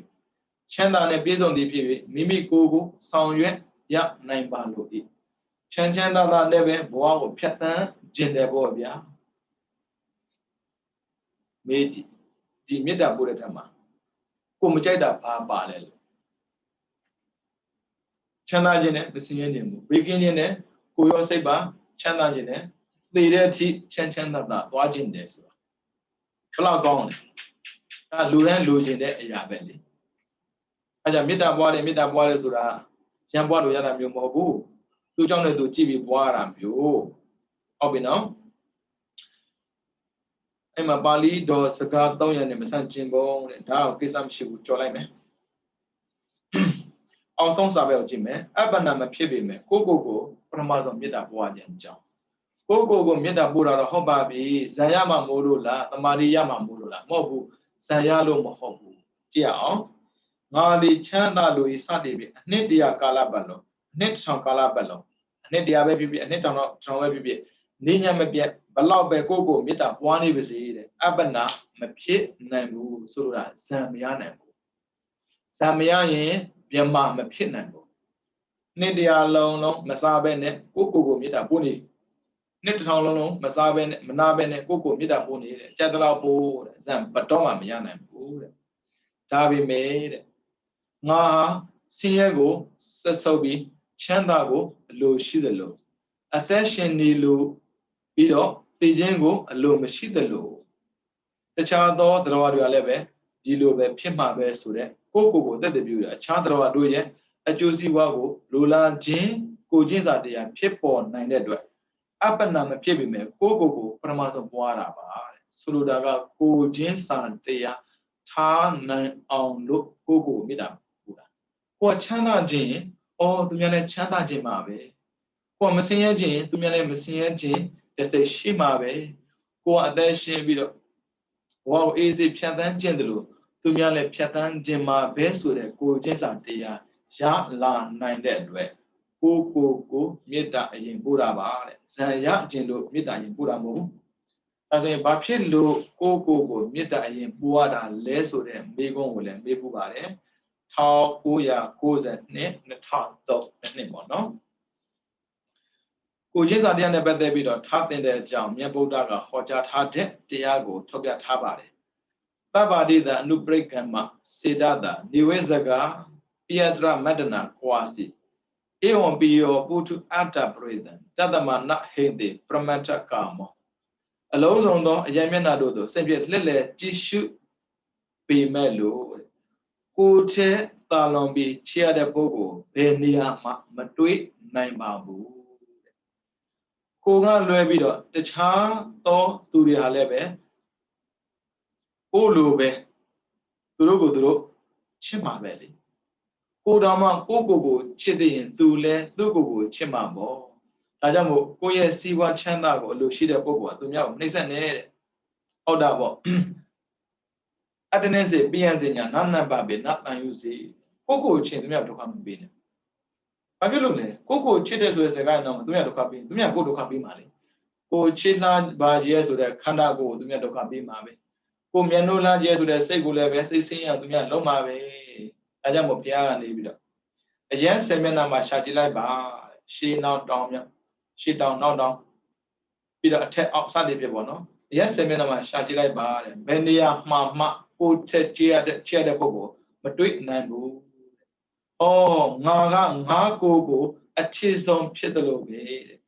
တော်တယ်ဟာလည်းပဲသူတို့ကိုသူတို့အချစ်ဆုံးဖြစ်မှာပေါ့ငါမနာခြင်းတယ်လို့သူတို့လည်းနာခြင်းမှာမဟုတ်ပါဘူးဒါကိုကျင့်စာတရားပေါ့နော်ဒါကြောင့်မို့ဆရာတော်ကြီးတွေပါပြောတဲ့စကားလို့ပေါ့မိုးဆိုးဆိုတဲ့လူတယောက်ကနေပြီးတော့တစ်သက်လုံးအလုံးမရှိလို့ရှိတာလုံးရင်းနဲ့မိုးဆိုးကြီးလို့ဖြစ်လို့အသက်လေးကြည့်လာတဲ့အခါမှာဘေးပန်ဝန်းကျင်ရဲ့ပြောစကားကြောင့်တန်ဝေကရတာပေါ့နော်ငါလေးဒီသက်ရွယ်ဒီမကောင်းတာလုံးနေတဲ့ဆိုတော့မဖြစ်ပါဘူးကောင်းတာလေးကိုတော့လုပ်ဖို့လိုအပ်တယ်ခက်တာကတရားနဲ့ဝေးတဲ့ပုံကုန်မို့လို့ကျင်ချင်းကြုတ်တရားလေးကိုတော့နားအောင်မှာပါလေပေါ့ဆရာတော်ရှိစီသွားပြီးတော့ရှောက်တယ်အရှင်ဘုရားဒီတော့မို့ဆိုဗျတစ်သက်လုံးမို့ဆိုလို့လာတာအဲ့ဒီအပြည့်တွေကြည်ပြောက်ဖို့အတွက်အရှင်ဘုရားတရားတူလေးတပုတ်ခေါ်ပေးပါတယ်လောက်ပုံကတရားဟောပေးမှမပြောတရားတူလေးခေါ်ပေးပါလူကလည်းတရားတူရင်ကြိုက်တာဟုတ်ဗျအဲ့ဒါနဲ့ဆရာတော်လည်းပြောတယ်တက္ကကြီးကြိုက်တာကိုလုံးတရားတာပဲကြိုက်တာကိုလုံးတော်တန်းတော့ဘယ်နားလဲမလဲဗျနားမလဲတော့ပြန်မေးတာပေါ့ရှင်ဘုရားမဟုတ်သေးဘူးနော်ကြိုက်တာလို့ဆိုဒီတော့ကြိုက်တာသားတန်ငါသားတန်ကြိုက်တာနော် ဒီတော့ကြိုက်တာသာလုံးမယ်ဒီတော့မိုးစုပြန်ဖြစ်နေမှာပေါ့ဗျာအဲ့ဒါနဲ့ဆရာတော်ကြီးကနေပြောတယ်အာတခါကြီးခဏလေးအနားလာအောင်နားလာအောင်ခေါ်လိုက်တယ်ဆရာတော်ကြီးနားမှာလည်းအဲ့လေးတစ်ချောင်းရှိတာ哦အနားရောက်တာနဲ့အဲ့နဲ့ထိုးတာလေဆိုထိုးတော့နားလာပေါ့ဟာရှင်ပြဘာလုပ်တာလဲအဲ့ဒါနဲ့ဆရာတော်မေးတယ်တခါကြီးနားလားအာရှင်ပြအဲ့နဲ့ထိုးနားပဲနေမလားဒါဆိုတခါကြီးဘာဖြစ်ချင်တော့ပြီးတော့မနာတာကြိုက်တာပေါ့ဗျာသူပဲတော်အတိုင်းဟာတခါကြီးလိုပဲမနာတာကိုကြိုက်တယ်ကြိုက်တာကိုလှုပ်ဆိုတာသူများကိုမနာကျင်စေရဘူးကိုကြိုက်တာချမ်းသာဆိုရင်သူများလည်းချမ်းသာအဲ့ဒါကိုကြိုက်တာကိုပေးပါသူကတော့မဟုတ်ဘူးကိုမကြိုက်တာကိုပေးတယ်အဲ့မှာကိုကြိုက်တာကိုကိုကယူထားလိုက်တယ်လေအဲ့ကိုချင်းစာတရားရှိတယ်ပြောလို့မရဘူးဒါ compassion မရှိဘူးကိုချင်းစာတရားကကရုဏာရဲ့အခြေခံပဲဗျကရုဏာရှိတဲ့ပုဂ္ဂိုလ်စာနာတတ်တဲ့ပုဂ္ဂိုလ်မှာမေတ္တာပွားလို့ရတာမျိုးအဲ့ဒါကြောင့်ဘုရားရှင်ကပြောတာပေါ့ကိုယ်တည်းချစ်တဲ့ပုဂ္ဂိုလ်လောကမှာမရှိတဲ့အတွက်ကိုယ်ကိုချစ်တယ်ဆိုဘယ်သူမှမနှိမ့်ဆက်ပါနဲ့အခုကလေသာသမီဇနီးမယားပစ္စည်းဥစ္စာဆိုတဲ့စကားနဲ့လေဒုက္ခပေးလိုက်တာအဲ့ဒီသာသမီဇနီးမယားပစ္စည်းဥစ္စာလေကိုနောက်မလိုက်ဘူးဗျကိုကျူးလွန်တဲ့ဒုစရိုက်ကသာကိုကိုဒုက္ခပေးသွားတာဟောချင်းလာကြီးဆိုတဲ့ခန္ဓာပြောင်းသွားတယ်ဗျာစဉ်းစားကြည့်ပေါ့ဦးဇင်းတို့လူခန္ဓာကိုကြိုက်တယ်လေဗျာနတ်ခန္ဓာကြိုက်တယ်လေမြမခန္ဓာကြိုက်တယ်လေကြိုက်တယ်ဆိုတဲ့စကားရဲ့နောက်မှာမိုက်ပြီးရှောက်လို့ရင်းနဲ့တိရစ္ဆာန်ခန္ဓာဖြစ်သွားတယ်ပြီးတော့ငရဲခန္ဓာဖြစ်သွားတယ်ပိဋကခန္ဓာဖြစ်သွားခန္ဓာပြောင်းသွားတာလေချစ်နိုင်သေးလားတို့ကြည့်အခုခွေးချစ်တဲ့လူတွေပါမှာပါဒီထဲမှာကြောင်ချစ်တဲ့လူလည်းပါမှာပါချစ်တာပဲဒါပေမဲ့ကိုလောက်သူ့ကိုမချစ်နိုင်ဘူးခွေးကမေးမှာပေါ့ခွေးချစ်တဲ့လူတွေကိုခင်ဗျားဗျာကျုပ်သိချစ်တာပဲခင်ဗျားနေရာနဲ့ကျုပ်နေရာလဲမလားဗျာမေးရင်ဘယ်လိုပြောမလဲကိုပြန်တော့ပြောမှလူဘာဝါလို့ခွေးကမဟုတ်ပါခွေးဘာဝါလို့ပေါ့လေအဲ့လိုပြောမှာပဲကိုနေရာမှာဘသူကိုမှမထားနိုင်ဘူးအဲဒါကြောင့်ကိုချင်းစာတရားရင်မူရတယ်ဘုရားကချင်းရင်မစက်နဲ့မိမိရဲ့အချမ်းမဲ့မှာမေတ္တာပွားမယ်ပုဂ္ဂိုလ်နဲ့မေတ္တာပွားများဖို့ဟုတ်ပြီပထမဆုံးကိုကိုမေတ္တာပို့ပြီးရင်ဘသူကိုဘလို့မေတ္တာပွားမလဲပေါ့ဒါကြောင့်မို့ဒီနေ့စတင်တဲ့ဝိသုရိမက်မှာပေါ့နော်ပြမဝိဟာရနေတေတန်ဒီကိုကျွမ်းကျင်အောင်လေ့လာကြပါပြီးတော့ကောင်းမွန်စွာကျင့်သုံးကြပါအရှုံးဆိုတာလုံးဝမရှိစေရနော်တတ်တဲ့ဖြစ်ထားရင်ကိုပရမဇောမေတ္တာပွားပြီးတဲ့နောက်တဲ့ဟုတ်တယ်လေကိုကိုချစ်တယ်လို့ပဲသူများလည်းကိုချစ်မှာပဲဆိုတော့သူများနေရာမှာကိုတတ်တဲ့ထားပြီးတဲ့နောက်ပေါ့နော်မေတ္တာပွားဖို့အတွက်လွယ်ကူစေရန်အကျိုးငါချစ်ရတဲ့ပြရဖို့ကိုရမယ်နော်စင်တိုင်းသွားမယ်နော်အောက်မှာ underline လုပ်ထားလဲရတယ်အနီလေးနဲ့လေပြန်ကြည့်ရင်လွယ်အောင်လုပ်ပါဒီတိုင်းကြည့်ရင်ဘယ်နှယောက်မှကိုမသိဘူးအဲ့လိုမသိမှဆိုလို့ကိုကအောက်မှာကိုကပြီးရင်မေတ္တာကိုတန်းစီပြီးပို့ရမဲ့လူများအဲ့ဒါလေးတော့လောက်ထားအဲ့ဒါသင်္นานသာတက်တာလေဟာမေတ္တာပွားမလို့ပြောတယ်ဘယ်လိုတော့သိတော့မသိဘူးဘာလဲမပြန်နှားထောင်းမှအဲ့လိုတော့မဖြစ်စေနဲ့ဒါတန္တရာဆောင်းတဲ့ဒီသုံးဖို့နော်တရားနာတာပဲပြောတရားကိုလေ့လာတာပဲပြောဘယ်လိုပဲပြောဒီကကိုတွေ့ကြအောင်လုပ်ရတာနော်အဲကြောင့်ကိုမေတ္တာပွားပြီးတဲ့အခါမေတ္တာပွားတဲ့အခါမှာလွယ်ကူစေဖို့အတွက်ချစ်ရမယ့်ပုဂ္ဂိုလ်ရိုးချစ်တာနော်အတိတ်ပြရမဟုတ်တအားချစ်တဲ့ပုဂ္ဂိုလ်မဟုတ်ဘူးနော်တအားချစ်တဲ့ပုဂ္ဂိုလ်မဟုတ်ဘူးပြီးတော့မျက်နှာအပ်တဲ့ပုဂ္ဂိုလ်အလေးထားတဲ့ပုဂ္ဂိုလ်ပြီးတော့မေတ္တာပွားထိုက်တဲ့ဘာဝနိယဂုဏ်ရှိတဲ့ဆရာကိုဖြစ်ဆရာနဲ့တူတဲ့ပုဂ္ဂိုလ်ဖြစ်ဥပိ္ပဇေကိုပဲဖြစ်ဥပိ္ပဇေနဲ့တူတဲ့ပုဂ္ဂိုလ်ဖြစ်ဆက်ပြီးမေတ္တာပွားတယ်ဆရာနဲ့ဥပိ္ပဇေမတူဘူးနော်ဦးဇင်းတို့ဘုန်းကြီးမှာကြတော့စကားကွဲတယ်ဗျဆရာကိုကြတော့အာစရိယလို့ခေါ်တယ်ဥပိ္ပဇေကြတော့ဥပိ္ပဇာယလို့ခေါ်တယ်ဥပိ္ပဇာယကြတော့ဦးဇင်းတို့ကဖားကိုမွေးတဲ့မိခင်ဖားခင်လို့ပဲအာစရိယကြတော့စာသင်ပေးတဲ့အတန်တဲ့ကဆရာလို့ပေါ့နော်ဥပိ္ပဇေဆိုတာကအပြည့်ကြည်ပြင်းငယ်ကို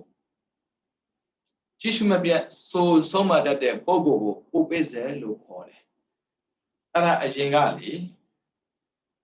ယဟန်တွေကိုဥပိ္ပဇင်းလို့ခေါ်တယ်တခြားမဟုတ်အဲ့ဥပိ္ပဇေကိုပြောတာ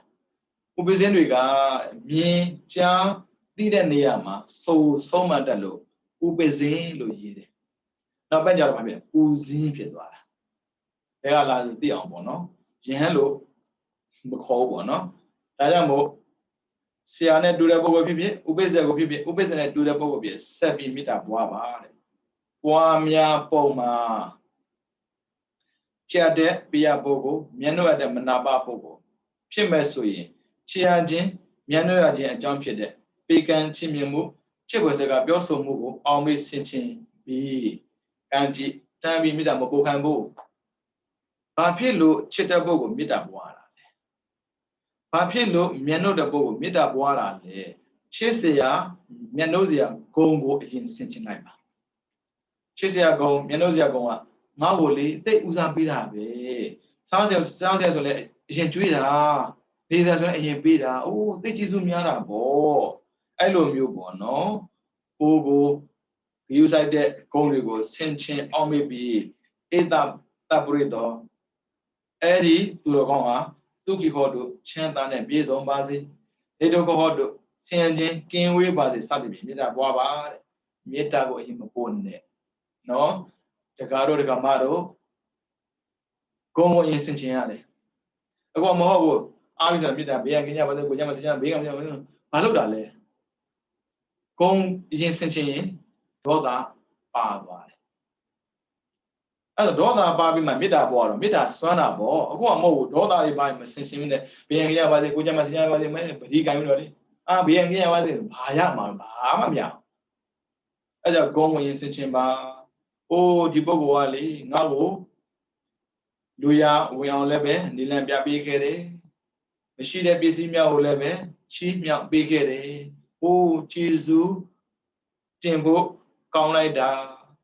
ဆင်ခြင်လိုက်ပြီးမှအဲ့ဒီပုဂ္ဂိုလ်ချမ်းသာပါစေပြီးရင်ဆင်းရဲခြင်းကင်းပါစေဆိုတာမေတ္တာပွားပါနော်ပြီးတော့အလေးပြုရတဲ့ group ပုဂ္ဂိုလ်မေတ္တာပွားတဲ့ဘာဝနိယပုဂ္ဂိုလ်ဖြစ်ပါကအလေးပြုရခြင်းမေတ္တာပွားတဲ့ခြင်းရဲ့အကြောင်းဖြစ်တဲ့သီလဂုဏ်သုဒ္ဓဂုဏ်တွေကိုဆင်ခြင်သီလဂုဏ်ဆိုတာကတော့ကိုကျင့်တရားကောင်းတဲ့ဂုဏ်ပေါ့နော်ကိုတအားအလေးထားတဲ့ပုဂ္ဂိုလ်ကိုယ်စိတ်ထဲမှာဘာဖြစ်လို့သူလေးစားတာလဲဟိုးသူဒီသရောမပါဏာတိပါရအရိဏနာကာမေတ္တပစ္စဒမုဒ္ဒဝါဒသူရမေတာမလုပ်ဘူးကောင်းလိုက်တာအတူယူကိုကောင်းလိုက်တာဒါသီလဂုဏ်ပေါ့နော်သုဒ္ဓဂုဏ်ကြတော့အတွေ့အကြုံသိများတာပဲနိုင်ငံတကာတွေ့ကြုံရောပြီးတော့လောကတွေ့ကြုံဓမ္မတွေ့ကြုံဘယ်ဟာနဲ့ရှင်းတိုင်းသူကများတာဟောအလေးထားတဲ့ပုဂ္ဂိုလ်ဆိုတော့အဲ့လိုဆင်ခြင်နေတော့စိတ်ထဲမှာလေရှင်းနှံ့သွားတာပေါ့ပြီးမှဧတတပရိသောဒီသူတော်ကောင်းဟာသုခိဟောတို့ချမ်းသာနဲ့ပြည့်စုံပါစေနေတော်ကောဟောတို့ဆင်းရဲကင်းပါစေနှစ်ချက်ပဲနော်ကိုသိနေတာရှိပါလိမ့်မယ်အဝေရဟောတို့အပြပိစ္ဆဟောတို့အနိကဟောတို့သုခိအတ္တနံပရိဟရံတို့ဒုက္ခမောစံတို့ယထာလတ္တသပ္ပတိတော်မာဝိကိသံတို့ကမ္မတကစသည်ဖြင့်ရထားတာရှိပါလိမ့်မယ်အဲ့ဒါကိုခဏလေးထားလိုက်အဲ့ဒါနောက်မှပြောမယ်နောက်မှပြောပုံပြောမှာမပေါ့သူပြပေးမှာပေါ့နော်အခုနှစ်ချက်ပဲဟုတ်ပြီနော်ချမ်းသာနဲ့ပြည့်စုံပါစေဆင်းရဲကင်းပါစေနှစ်ချက်ပဲမေတ္တာပို့တာချမ်းသာနဲ့ပြည့်စုံပါစေဆင်းရဲခြင်းကင်းပါစေဒါပေမဲ့အဲ့နှစ်ချက်မပို့ခင်မှာပထမဆုံးသူရဲ့ဂုဏ်ရှိသမျှကိုဆင်ခြင်ပါရှင်ပြရဲ့ဒါမေတ္တာပွားတာဟုတ်လို့လားဆိုမေတ္တာပွားဖို့အခြေခံလေးဗျာတခြင်းမှာတော့မှခြေစင်းရှိသေးတာပဲမေတ္တာပွားမှလည်းဒီတိုင်းပဲပေါ့ဗျာအဲ့ကြောင့်ဆင်ခြင်ပါအရှုံးမရှိဘူးအဲ့လိုဆင်ခြင်တဲ့သူ့ပေါ်မှာမကျင်တဲ့စိတ်လုံးဝမရှိတော့တဲ့ဒေါသပါမှတ်တွေပါသွားတာဟုတ်ဗျာအဲ့ဆိုမေတ္တာပွားတော့ပို့ပြီးတော့အကျိုးရှိတာပေါ့ဒါဆိုရင်အနားမှာလည်းမရှိကြဘူးအဝေးမှာဆိုတော့ဘယ်လိုပြရမလဲမေတ္တာပို့ဖို့ကြမယ်ထင်ပါတယ်စနစ်တကျမေတ္တာပို့ခဲ့လားလို့မေးရင်ဘယ်လိုဖြစ်ကြမလဲမသိစာသင်ပါစာဆို theory ပဲဒါပေမဲ့ theory က practical နဲ့ကျင့်လို့မရဘူးလေလက်တွေ့ကျင့်သုံးတဲ့ပုံကိုယ်တွေဟာလမ်းပြပြတဲ့စာပေရရှိဖို့ရှိရတယ်အစုံမိတ်လည်းရှိရမှာပေါ့ဥစ္စာတော့ဗမာလူမျိုးတွေကလေတရားနာတာပြည့်မဟုတ်ဘူးနော်တရားနာတာပြည့်မဟုတ်ဘူးဒါပေမဲ့ပြည့်စုံတဲ့တရားကိုလေးလာမှုမရှိတာကတော့အပြစ်ပဲဥစ္စာတော့တရားနာကြပါတယ်ဒီရှင်းအောင်ရှာမှဆိုရင်လေရှင်းအောင်ရှာမှပြီးတော့တောင်းအောင်ရှာအထက်မှာဘာလို့သတိလင်္ကာပါတာဟုတ်ထေရဝါဒ9နိုင်ငံရှိပါတယ်ဗမာရဲ့ဥပ္ပထွက်မဲ့ဆိုရင်ထိုင်းရဲ့ပြီးရင် ရှေ့တက်မဲ့လာအိုရဲ့ဘေးမှာဆိုရင်ကမ္ဘောဒီးယားတောင်အာရှမှာကျတော့သီရိလင်္ကာဆိုတော့9 နိုင်ငံရှိတယ်အဲ့ဒီ9 နိုင်ငံမှာပေါ့နော်ဦးဇင်းတို့လိုက်လေ့လာကြည့်တာပေါ့ဒီဓမ္မထောက်လို့ပြောမှာပေါ့နော်တရားပွဲကျင့်ပါတဲ့နိုင်ငံလေဗမာပြည်ကစံပဲအော်စရာကောင်းလောက်ကိုဘောတာပြူသီရိလင်္ကာဆိုတာစာပေကိုလည်းပဲရေးခဲ့တဲ့နေရာကြားဖို့မှာပေါ့ရဟန္တာပုဂ္ဂိုလ်တွေကောင်းကင်မှာဇံပြန်တာများလို့တဲ့လယ်သမားတွေစပားကိုလှမ်းတာစပားမချောက်ဘူးကြားဖို့မှာပေါ့သီရိလင်္ကာအဲ့လောက်ထိကိုထိတ်တန့်ကြခဲ့တဲ့နိုင်ငံလေဒါပေမဲ့တရားကိုလေကာလေနဓမ္မတာကိစ္စတရားဟောတဲ့ပုဂ္ဂိုလ်ကလိုအပ်မှဟောတာနားတဲ့ပုဂ္ဂိုလ်လည်းပဲကာလေနဓမ္မသဝနံလိုအပ်တဲ့ချိန်မှာနာအခုကရက်ွက်တိုင်းမှာဆိုင်းဘုတ်ထောင်းပြီးတော့လေအပြစ်ပြောတာမဟုတ်ဘူးနော်ယူပြီးတော့မရတဲ့ပုဂ္ဂိုလ်တွေများလာလို့ပြောတာနားလိုက်တာနဲတာမဟုတ်ဘူးဒီလူတွေဒါပေမဲ့လေဗမာနိုင်ငံဖြစ်လာရှေ့တော်ရှာမှာဘာဖြစ်နေပြီလဲဘာဖြစ်နေပြီလဲဆိုစဉ်းစားကြည့်ပေါ့ဘာဖြစ်လို့လဲဆိုတော့မေတ္တာဆိုတဲ့စကားကိုရင်းနှီးအောင်ကြားထားပြီမဲ့ဘယ်လိုပွားရမလဲဆိုတာမသိဘူးပြီးတော့ဘယ်သူ့အရင်ပွားမလဲဘယ်လိုလုပ်မလဲနားမလဲဘူးလေတရားစကားကြားပါများရင်တော့ယဉ်ကျေးတာတော့မှန်တာပေါ့လူကယဉ်ကျေးတာမှန်ပြီမဲ့စိတ်ကမယဉ်ကျေးခဲ့ဘူးဆိုရင်လူကပြန်ရင်ဆိုင်သွားမှာဒါကြောင့်မို့စိတ်ကိုယဉ်ကျေးအောင်အရင်သင်ကြားရတယ်သင်ကြားမှုကမတူဘူးဒီဓမ္မထောက်နဲ့ဓမ္မ teach ခေါ်မှာပေါ့နော် teaching နဲ့ talking မတူဘူး talking ဆိုတာပြောရုံပဲအဲ့ဒါပြောတာကို just listening နားထောင်ရုံပဲအဲ့ဆိုတော့နားတယ်အိုးကောင်းလိုက်တာအဲ့ကောင်းလိုက်တာပြောတဲ့လူကအိမ်ငိုက်ပြီးပြန်လာတာတော့ခဏပြောင်းသွားဆိုလို့ကြောရင်းနဲ့ထုတ်ပြီးအနားမှာထားတာတော့ဒါမျိုးတွေတော်တော်ခက်ပါတယ်ဦးဇင်းတို့ဗမာနိုင်ငံတော်တော်ဆင်မပြေဘူးဗုဒ္ဓစာပေကိုလေးလာမဲဆိုတဲ့လူကတိတ်နေသေးတယ်လူရဲ့တန်50ရှိတယ်လေထေရဝါဒယုံကြည်တဲ့ပုဂ္ဂိုလ်ကတန်30ပဲရှိတယ်ပဲထားအောင်တန်20လောက်ဗုဒ္ဓစာပေကိုအကျင့်အဖြစ်ပြောင်းလဲဖို့လေးလာနေရင်တိတ်ကောင်းပါပဲမရှိဘူးနော်တော်တော်အောင်စရာကောင်းတယ်ဗျအဲ့ဒါပြောမယ်ရှင်ပြတော်မှာမသိတာလို့အခုသိနေလေတာတက်ကြပေါ့ဘာဖြစ်လို့လဲဆိုတော့ဒီလိုမျိုးစာပေနဲ့ပတ်သက်ပြီးသင်တဲ့အတွက်ဦးဇင်းတို့လည်းပြောချင်တာပြောလို့မရဘူးကမ်းလှမ်းပေးပြီးသားဒီထက်အတိုင်းပြောသွားတရားဟောတာကြတော့တရားနာတဲ့ပြိဿအိမ်ငိုက်နေသလားအိမ်ငိုက်နေတယ်ဆိုကြံဒီကန်တို့ဒီဘောဆိုပြမှာပေါ့တောင်းတော့သားရလောက်ပြမှာပဲလေဒီထဲမှာလာလို့မရဘူးအဲကြောင့်စာကိုသင်ပါ theory စစ်စစ် teaching က practice ကျင့်ဖို့ပဲ talking က listening နားထောင်ဖို့ပဲပါဒါကြောင့်မို့နားထောင်ပြီးကြည့်ကြမှာကျင့်နေမယ်ဒါပေမဲ့သင်ယူပြီးတော့မကျင့်လို့မဖြစ်ဘူးဟုတ်ပြီနော်အဲကြောင့်အရန်ကာရောတော့မဖြစ်စေနဲ့ဗျာဒါဆိုရင်မေတ္တာပို့တာ2ချက်ရပါပြီဟုတ်ပြီနော်တစ်ချက်ကချမ်းသာနဲ့ပြည့်စုံပါစေနောက်တစ်ချက်ကဆင်းရဲကင်းပါစေမေတ္တာမပို့ခင်မှာလောမဲ့လို့ကိုသူပြောပြီးသားမေတ္တာအပိုးခံပုဂ္ဂိုလ်ရဲ့ဂုဏ်ကိုဆင်ခြင်ပါဂုဏ်ဆိုတခြားမဟုတ်ဘူးကိုယ့်ပုံမှာသူဘယ်လောက်ကောင်းတယ်လဲအများပုံမှာသူဘယ်လိုကောင်းတယ်လဲကောင်းွယ်မရှိတော့ဘေးဖယ်ထားလိုက်အောင်အဲဆိုသူမေတ္တာပို့လို့မရသေးဘူးလေ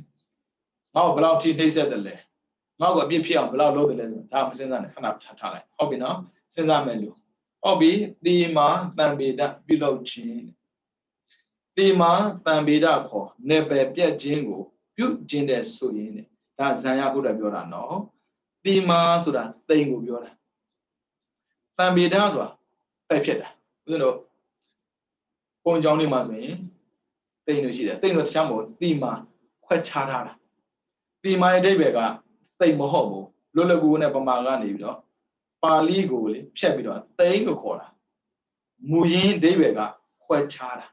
အခုဦးဇင်းတို့ကြောင်းထဲမှာ12ဧကရှိတယ်အဲ့ဒီ12ဧကထဲမှာဦးဇင်းတို့တိမ်ကိုသမုတ်ရတယ်တိမ်ကိုသမုတ်လိုက်တယ်တကယ်တော့မြေကိုခွဲထုတ်လိုက်တာအဲ့ဒါတန်ခါနာကဆယ်တော်ကြီးသွားရှောက်ရတယ်ရှင်ဗျာဒီတော့ကျောင်းမှာတိမ်သမုတ်ခြင်းလို့ဘုမလိုပြောမှဆိုရင်မြေကိုခွဲခြားခြင်းလို့ဘာဖြစ်လို့ခွဲခြားခြင်းတာလဲဆိုတော့မြေတိုင်းမှာရန်ခံလို့မရဘူး ဖះရဲ့အမိတ်အာဏာနဲ့ခွဲထုတ်လိုက်တဲ့မြေပေါ်မှာပဲရဟန်းခံလို့ရတယ်အဲ့ဒါကိုသိမ်လို့ခေါ်တယ်အဲ့ဆိုတော့ဗျာတန်ဃာတွေပင့်ရတယ်လွယ်ဘူးဦးဇင်းတို့ကြောင်းပါဆိုရင်80ပတ်လဲပေါ့နော်သမုတ်ထားတယ်ပြောတာကလွယ်တာဗျအကွက်ကြရတာဘာဖြစ်လို့ဆိုတော့တခြားမြေနဲ့ရောသွားရင်ခွက်ချမှုမရှိပဲတသားတည်းဖြစ်သွားတာမို့လို့သိမ်မမြောက်ဘူးသိမ်မမြောက်အဲ့ဒီသိမ်ပေါ်မှာရဟန်းခံရဟန်းမဖြစ်ဘူးကတိန်ကတိန်မမြောက်ဘူးမရဘူးဘာဖြစ်လို့ဆိုတော့မြေကတသားတည်းဖြစ်နေမယ်ဆိုရင်ခွက်ချမှုမရှိတဲ့မြေပေါ်မှာလုံရင်အလကားပဲတဲ့အဲ့ဆိုဦးဇင်းတို့ဘာလို့လဲအကွက်ကြီးရပြီးတော့လေတန်ခါအများပင်ရတာဒီနယ်မှာရှိတဲ့မြောက်ပင်ရတယ်ပင်ရတယ်မရဘူးတာသေးလေခုဦးဇင်းတို့နေတဲ့နေရာဆိုရင်ဒီမော်ဘီနယ်ဆိုပြီးမဲ့လှပရပိုင်တာဟုတ်အဲ့ဟိုးထိတ်မှတန်ခါသွားဆောင်ရတယ်ပြီးတော့ဒီရက်ွက်လူကြီးတွေနဲ့ဘာတွေ့လဲဆိုတော့တိမ်သမုဒ္ဒါကိုမတိပဲနဲ့ရောက်လာတဲ့ဘုန်းကြီးတွေကနန္ဒမိတော့ဝင်ရင်တိမ်ကပြတ်သွားရောအဲ့ဆိုဘာလို့ရလဲဆိုတော့မနေ့ပိုင်းဆိုမနေ့ပိုင်းနေ့လည်ဆိုနေ့လည်ပိုင်းညဆိုညပိုင်းစားစရာတောက်စရာအားလုံးဆင်ပြန်လုပ်ထားရတယ်ရှင်ဘုရားဟိုမှာတိမ်သမုဒ္နေတာမို့လို့ရှင်ဘုရားဒီမှာပဲတရင်တော်ပြီးတော့ဖုံးပေးပါဗျာအဲ့မျိုးလောက်ရတာဘာဖြစ်လို့လဲဆိုတော့ခွက်ထုတ်လိုက်လို့အဲ့ဆိုအခုဦးဇင်းတို့ကြောင်းတန်းမှာပေါ့နော်မြေ7ဧကဆိုပြီးမဲ့တိမ်မြေနေရာကပေ80ပတ်လည်းပဲရှိတယ်အဲ့ဒီနေရာအလွယ်ဘယ်နေရာမှာရန်ခံလို့မရဘူးအဲ့ဒါကိုဘာခေါ်လဲတိမ်လို့ခေါ်တယ်အဲ့ဒါကိုဖြတ်ပြရတာခုကြည့်ဒီမှာသံပေတာတဲ့တသားတဲ့ဖြစ်အောင်နေဘက်ကိုတခုတည်းဖြစ်အောင်ဆိုတော့တိမ်ကိုနှုတ်တယ်ပေါ့အခုဦးဇင်းတို့တိမ်သမုဒ္ဒရာတိမ်နဲ့နှုတ်ရသေးတယ်မြေမှန်တယ်မြတိမ်ဖြစ်နိုင်တာမို့လို့အဲ့ဒီကွက်ကိုဦးဇင်းနှုတ်ပြရတယ်ပြီးမှတစ်ခါပြန်သမုဒ္ဒရာအခုကြည့်မယ်ဒီမှာသံပေတာကနေဘက်ပြည့်ခြင်းကိုလုပ်ချင်တဲ့ဆိုရင်တိချာသတ်မှတ်ထားတဲ့မြေကိုတသားနဲ့ဖြစ်အောင်လုပ်မယ်ဆိုရင်အလွန်ချက်တဲ့အတိတ်ပိယပုဂ္ဂိုလ်ပြီးတော့အလဲလက်ဖြစ်တဲ့မေဇရပုဂ္ဂိုလ်ပြီးတော့ယန္တုဖြစ်တဲ့ဝိရိပုဂ္ဂိုလ်မေတ္တာပွားမယ်အဲ့လိုပွားတဲ့နေရာမှာလည်းပဲပုဂ္ဂိုလ်တစ်မျိုးစီမှာစိတ်ကိုနူးညံ့အောင်ဘာဝနာမှုနှိုင်းခံကြံတန်ဆွမ်းအောင်လုပ်ပြီးမှပုဂ္ဂိုလ်တစ်မျိုးစီကိုပြောင်းပြီးတော့မေတ္တာပွားမယ်ပြန်ပြောမယ်နော်ကြည့်ရအောင်တသားတည်းဖြစ်အောင်ဦးဇင်းတို့လူထဲမှာဖွဲ့ခြားရတာနော်လူထဲမှာလူတွေအများရှိပေမဲ့ဒါကငါတငယ်ချင်းဒါကငါချစ်တော်ဒါကငါအမေဒါကငါသားဖွဲ့ခြားတာအဲ့ဒီမှာမှနောက်တစ်ခါလာတယ်ဘာလို့ဆိုတော့ဒါကငါမုန်းတဲ့သူဒါကငါတကယ်ချစ်တဲ့သူဒါတော့ငါမသိတဲ့သူဒါသိခွဲခြားတာနော်လူတွေက discrimination ဆိုတာလူတန်းစားခွဲခြားတယ်ဆိုစကားလုံးကပြောတာဗျကိုယ့်စိတ်ထဲမှာခွဲခြားပြီးသားခွဲခြားနေတသားတည်းမဖြစ်ဘူးသိမ့်လို့ပဲအဲ့တသားတည်းမဖြစ်တာကိုဖြစ်လိုက်ပါအဲ့ဒါသိမ့်ကပြတ်သွားရင်မြေကတသားတည်းဖြစ်သွားတယ်လို့ပဲတဲ့ကိုယ့်ရဲ့အသည့်ထဲမှာချစ်သူမုန်းသူအကုန်လုံးပျောက်သွားရင်လူပဲကြံတယ်တဲ့အဲဒါကြောင့်ပရမသောတော်မှာအတိတ်ပိယပုဂ္ဂိုလ်တားချစ်တဲ့ပုဂ္ဂိုလ်အရင်ဘဝမှာနော်အရင်ဘဝကချမ်းမဟုတ်ဘူးနော်ခုနကပြောခဲ့ပြီးမှတန်းစီပြီးတော့နံပါတ်1ကိုပို့ရမယ်ပြီးရင်နံပါတ်2တာမန်ချစ်တဲ့ပုဂ္ဂိုလ်နံပါတ်3မျက်နှာတဲ့ပုဂ္ဂိုလ်နံပါတ်4အလေးထားမဲ့ပုဂ္ဂိုလ်ပြီးတော့နံပါတ်5မေတ္တာပွားတဲ့ဆရာနဲ့တူတူပြီးတော့ဥပိ္ပဇေနဲ့တူတူကိုမေတ္တာပို့ပြီးလို့လုံးဝမေတ္တာပို့မဲ့သူမရှိတော့ဘူးဆိုရင်ဘယ်လိုကြံလဲဆိုတော့တားချစ်တဲ့ပုဂ္ဂိုလ်ကြံတယ်ပြီးရင်အလယ်လက်ပုဂ္ဂိုလ်ကြံတယ်ရန်သူကြံတယ်ဒီမှာဒီ3ယောက်နော်အဲ့ဒါကိုမေတ္တာပို့ပြောတာအဲကြောင့်အတိတ်ပိယပုဂ္ဂိုလ်ပြီးတော့အလယ်လက်ဖြစ်တဲ့မေဇတာပုဂ္ဂိုလ်ပြီးတော့ရန်သူဖြစ်တဲ့ပုဂ္ဂိုလ်တွေကိုတမျိုးစီတယောက်စီမှာပေါ့နော်စိတ်ကိုနူးညံ့အောင်လုပ်ရတယ်တားချစ်တဲ့ပုဂ္ဂိုလ်မှလည်းပဲတားချစ်တဲ့စိတ်မပေါ်အောင်အလယ်လက်ပုဂ္ဂိုလ်မှလည်းပဲမချစ်တဲ့စိတ်မပေါ်ပဲမနေအောင်သို့မဟုတ်ချစ်တဲ့စိတ်ပေါ်လာအောင်ပေါ့ပြီးတော့ရန်သူပေါ်မှာလည်းပဲရန်လူတဲ့စိတ်ပျောက်သွားအောင်ကြိုးစားပြီးတော့တယောက်စီပေါ်မှာမေတ္တာပို့ကြည့်လိုက်တဲ့ဟုတ်ပြီနော်သူပြောထားတာဘာဝနာမှု၌ခံကြံတန်ဆွမ်းအောင်ပြုပြီးမှသာပုဂ္ဂိုလ်တူချင်းစီတို့မေတ္တာပြောင်းလဲပြီးတော့မေတ္တာပို့အောင်မှာဆိုလိုတာကကိုယ်စိတ်ကတကယ်ခိုင်ခန့်ပြီးကျင့်တဲ့စိတ်ပဲဖြစ်ဖြစ်မကျင့်တဲ့စိတ်ပဲဖြစ်ဖြစ်ဘယ်မလိုက်တော့ဘူးကျင့်တဲ့နောက်လည်းမလိုက်ဘူးမကျင့်တဲ့စိတ်နောက်လည်းမလိုက်တော့ဘူးဆိုတဲ့အခြေအနေကိုရောက်မှအဲ့ဒီပုဂ္ဂိုလ်တွေကိုမေတ္တာပွားလိုက်အဲ့ဆိုဘာဖြစ်လဲတသားတည်းဖြစ်သွားတာပေါ့တဲ့ခုနကမေတ္တာပို့ခံပုဂ္ဂိုလ်နဲ့အခုတားချစ်တဲ့ပုဂ္ဂိုလ်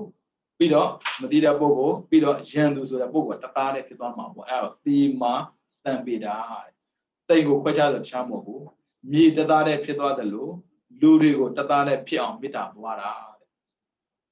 ရမယ်နော်အဲ့ဆိုရင်တစ်ကိုကိုကိုပါနှစ်ချစ်တဲ့ပုဂ္ဂိုလ်သုံးမျက်နှုတ်တဲ့ပုဂ္ဂိုလ်လေးအလေးပြောရမယ့်ပုဂ္ဂိုလ်ငါမေတ္တာပွားထိုက်တဲ့ဆရာပြီးတော့ဆရာနဲ့တူသူဥပိ္ပဇေနဲ့တူသူဟုတ်ပြီနော်အဲ့ဒီပုဂ္ဂိုလ်ရှင်မျိုးကိုပွားပြီးတော့ကိုယ့်ရဲ့စိတ်ကတအားနူးညံ့လာပြီဆိုမှတအားချစ်တဲ့ပုဂ္ဂိုလ်အလဲလာပုဂ္ဂိုလ်ပြီးတော့ကိုယ့်ရဲ့ယဉ်သူဟုတ်ပြီနော်အဲ့ဒီပုဂ္ဂိုလ်ကိုပို့ကြည့်လိုက်ယဉ်သူမရှိတဲ့ယောဂီပုဂ္ဂိုလ်ရဲ့မေတ္တာပွားပေါ့ယဉ်သူမရှိတဲ့ယောဂီဖြစ်မဲ့ဆိုရင်ဆိုပါဦးစင်းလို့ပေါ့ယဉ်သူမရှိဘူးကိုယ်မုန်းနေတော့ပြောတာပေါ့လေအာရိုက်မယ်နှဲ့မယ်ခြားဆိုအဲ့လိုမရှိဘူးကိုကစိန်သွားခေါ်ထားရင်အဲ့ဒါ तू ကကိုရန်သူပဲလူတိုင်းမှာရန်သူမရှိဘူးဒါပေမဲ့မုန်းသူရှိတတ်တယ်ဘာကြောင့်လဲဆိုတော့ကိုရဲ့အပြောဆိုအစင်မပြေလို့လေ तू ကမုန်းရင်မုန်းနေတတ်တယ်မုန်းရုံနဲ့လူကရန်မဖြစ်ဘူးအဲ့ကြောင့်ရန်သူမရှိတဲ့ပုံကိုဖြစ်မဲ့ဆိုရင်တော့မဟုတ်အကျိုးစီးပွားမဲ့ကိုလောက်တဲ့သူကိုတောင်မှရန်သူလို့သဘောမထားပဲနဲ့သိခံခွင့်လွှတ်တတ်တဲ့ယောက်ျားမြတ်သဘောရှိတဲ့ပုံကိုဖြစ်မဲ့ဆိုရင်ကိုရိုက်မယ်နှဲ့မယ်ဆိုတဲ့ပုံကိုတောင်မှလေသိခံခွင့်လွှတ်ပြီးတော့ချစ်တဲ့သူနေရာမှာထားနိုင်တဲ့ယောဂီပုံကိုဖြစ်မဲ့ဆိုရင်ငါရဲ့မေတ္တာစိတ်ဟာအလဲလက်ဖြစ်တဲ့မေဇရာပုံကိုမှာခံချမ်းစွာဖြစ်သွားပြီတဲ့အခုခါမေတ္တာစိတ်ကိုရန်သူထံသို့ပို့မယ်လို့ကြောင်းကြစိုက်เสียမလို့တော့ဘူးကြောင်းကြစိုက်เสียမလို့ပြီးတော့ထုံးအောင်ပြီးပြန်သွားပြီပြီးဆက်တော့ထုံးခဏလေးနော်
ဟုတ်ပြီမေတ္တာပွားမယ်ပုဂ္ဂိုလ်ပေါ့နော်928နဲ့သွားပြီးတော့မပြောနဲ့ဘူးနော်928မေတ္တာကိုစဉ်သိတံပြောပြီးမယ်မရောစီနဲ့ဟုတ်ပြီနော် အခုပြောနေတာကရိုးရိုးမေတ္တာပို့ပုံအဲကြောင့်1ကိုယ်ကိုပို့ပါ2ချစ်တဲ့ပုဂ္ဂိုလ်3မျက်နှာတဲ့ပုဂ္ဂိုလ်4လေးထားမဲ့ပုဂ္ဂိုလ်5မေတ္တာပွားတဲ့ဂုဏ်နဲ့ပြည့်စုံတဲ့ဆရာသုံးဖို့ဆရာနဲ့တူတူပြီးတော့6ဥပိ္ပဇေသုံးဖို့ဥပိ္ပဇေနဲ့တူတူအဲ့ဒီ6ယောက်ကိုတေးသေးကြကြပို့ပြီးမှနောက်ထပ်ဘဝမှာကတားချစ်တဲ့ပုဂ္ဂိုလ်ပြီးရင်အလယ်လက်ပုဂ္ဂိုလ်ပြီးရင်ရန်သူဟုတ်ပြီနော်အဲ့လိုမျိုးပို့တဲ့အခါမှာရန်သူမရှိတဲ့ပုဂ္ဂိုလ်ကရန်သူနဲ့ပတ်သက်ပြီးတော့ပို့နေစရာမလိုတော့ဘူးတဲ့ဟုတ်ပြီနော်အဲ့ဆိုရင်ပို့ရတာရော့သွားတာပေါ့လေဟုတ်ပြီနော်အဲကြောင့်မေဇတာပုဂ္ဂိုလ်မေတ္တာပွားပြီးနေတာရန်သူဖြစ်တဲ့ဝိရိပုဂ္ဂိုလ်မေတ္တာပွားမယ်ဆိုတဲ့စကားရကရန်သူရှိတဲ့ပုဂ္ဂိုလ်ရည်ရတာပါရန်သူမရှိရင်ပို့နေစရာမလိုဘူးတဲ့ဟုတ်ပြီနော်အဲ့ဆိုတော့ဦးဇင်းတို့မေတ္တာမပို့ခင်မှာဆင်ခြင်ရမယ့်တရားကိုပြောထားတယ်လေဒေါသကိုပယ်ဖြောက်ပါပြီးရင်မေတ္တာကြိုးကိုတွေးပါနောက်ဆိုရင်ဒေါသဘယ်လိုပယ်မလဲတချို့ပြောတယ်ပေါ့နော်ရှင်ဗျာဒီလိုမေတ္တာလုံးဝပို့လို့မရဘူးအဲ့မေတ္တာပို့လို့ရအောင်လို့လုပ်မလဲပြီးတော့ဒေါသထွက်တယ်ဒေါသချက်ချင်းပြောင်းအောင်ဘယ်လိုလုပ်မလဲမေးတတ်ပါတယ်မေးတဲ့မေးခွန်းအတွက်အဖြေပါပြီးသားပါကြည့်အောင်အမျက်ဒေါသပယ်ဖြောက်နီးများဟုတ်ပြီနော်ခုနမေတ္တာပို့တာလည်းမမေးနဲ့နော်နှစ်ချက်တဲ့နော်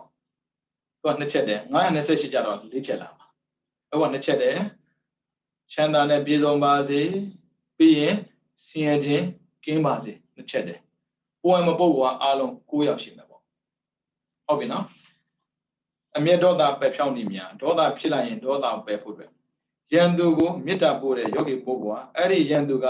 လှုပ်ထားတဲ့ပြင်းမှုတွေကိုပြန်လဲအောင်မိဆင်ခြင်မိတဲ့အတွက်အမျက်ဒေါသတွေဖြစ်ပေါ်လာခဲ့မယ်ဆိုရင်အဲ့ဒီဒေါသတွေကိုပယ်ဖြောက်ပြီးမှသာမေတ္တာကိုဆက်ပွားမယ်ဆိုပါစို့ဗျာရန်သူမေတ္တာပို့နေရင်ဒေါသပေါ်လာမယ်ဆိုရင်မေတ္တာဆက်မပို့နဲ့ဟုတ်ပြီနော်အဲကြောင့်ဦးဇင်းတို့လောက်တာရတခါကျလွဲနေတတ်တယ်မတင်တဲ့ပေးမလေးဘင်းကမတဲ့ဘင်းရောက်စီဆွတ်ဆက်ပြီးလောက်နေတတ်တယ်အဲ့လိုမလုပ်ပါနဲ့တဲ့အမျက်ဒေါသများဖြစ်ပေါ်လာခဲ့မယ်ဆိုရင်အဲ့ဒီဒေါသကိုပယ်ဖြောက်ပြီးမှသာမေတ္တာကိုဆက်ပြီးပွားပါတဲ့ဒါဆိုမေတ္တာမပို့နေတဲ့ဒေါသဖြစ်လာရင်အဲ့ဒီဒေါသကိုဘယ်လိုပယ်မလဲဒါနိလန့်ပြီးတယ်ဒေါသပယ်ဖြောက်နေနိလန့်တွေကတော့တဲ့အလေးပြတ်တဲ့ပုဂ္ဂိုလ်စတဲ့အရာတွေကိုမေတ္တာပွားများပြီးမှအမျက်ဒေါသကိုပယ်ဖြောက်တဲ့နည်းပြီးတော့နံပါတ်2ကကစုပမဩဝါဒလာအဆုံးအမတွေကိုဆင်ခြင်ပြီးအမျက်ဒေါသကိုပယ်ဖြောက်နည်း3ရန်သူရဲ့အမှုချင်းကိုဆင်ခြင်ပြီးအမျက်ဒေါသကိုပယ်ဖြောက်နည်း4ကိုယ့်ကိုယ်ကိုဆုံးမပြီးအမျက်ဒေါသကိုပယ်ဖြောက်နည်း5မိမိသူတော်ဘာနှုတ်သားတို့ရဲ့ကံသားနဲ့ကိုယ်ပိုင်ဥစ္စာရှိတဲ့အဖြစ်ကိုဆင်ခြင်ပြီးအမျက်ဒေါသကိုပယ်ဖြောက်နည်း6ဆရာသခင်ဖြစ်တော်မူတဲ့မြတ်ဗုဒ္ဓရဲ့ရှေ့တိတ်ကံရှေ့တိတ်ဘဝတွေကကျင့်တော်မူခဲ့တဲ့အကျင့်ကုန်းတွေကိုဆင်ခြင်ပြီးအမျက်ဒေါသကိုပယ်ဖြောက်နည်းခွန်အနမတကိယတုတ်နဲ့ဆင်ခြင်ပြီးအမျက်ဒေါသကိုပယ်ဖြောက်နည်းရှေ့မေတ္တာရဲ့အကျိုးအနိသင်ကိုဆင်ခြင်ပြီးအမျက်ဒေါသကိုပယ်ဖြောက်နည်း9ဓာတ်သဘောတရားတွေကိုပယ်ချံဝေဖန်ပြီးအမျက်ဒေါသကိုပယ်ဖြောက်နည်း10အပေးယူနဲ့ဒေါသကိုပယ်ဖြောက်နည်းဆိုတော့10မျိုးရှိပါတယ်အဲ့ဒီ10မျိုးကိုတစ်ခုစီပြင်ရှင်းပြတယ်တိတ်ကျေစုတင်မှုကောင်းတာပဲတခါကျရင်ပို့လဲလို့မပြီးဘူးလေအဲ့ဆိုတော့ဗျာဖះဟောတဲ့တရားလေးတွေကိုဒီလိုမျိုးထုတ်ပြီးရေးပေးတာတော့ဦးဇင်းတို့ဆင်းပြတာပေါ့ကြည့်အောင်10မျိုးထဲမှာပထမဆုံးလာမယ်အလေးပြတဲ့ပုဂ္ဂိုလ်စတဲ့အရာတွေကိုပွားများပြီးမှအမျက်ဒေါသပယ်ဖြောက်ဖို့ယောဂီပုဂ္ဂိုလ်ဟာယောဂီပုဂ္ဂိုလ်ပြောရင်ဒေတာဝင်နေတဲ့ပုဂ္ဂိုလ်ပြောတာမဟုတ်ဘူးနော်ယောဂီလို့ပြောရင်ယောဂီဆိုစကားလုံးဘာသာပြန်ရင်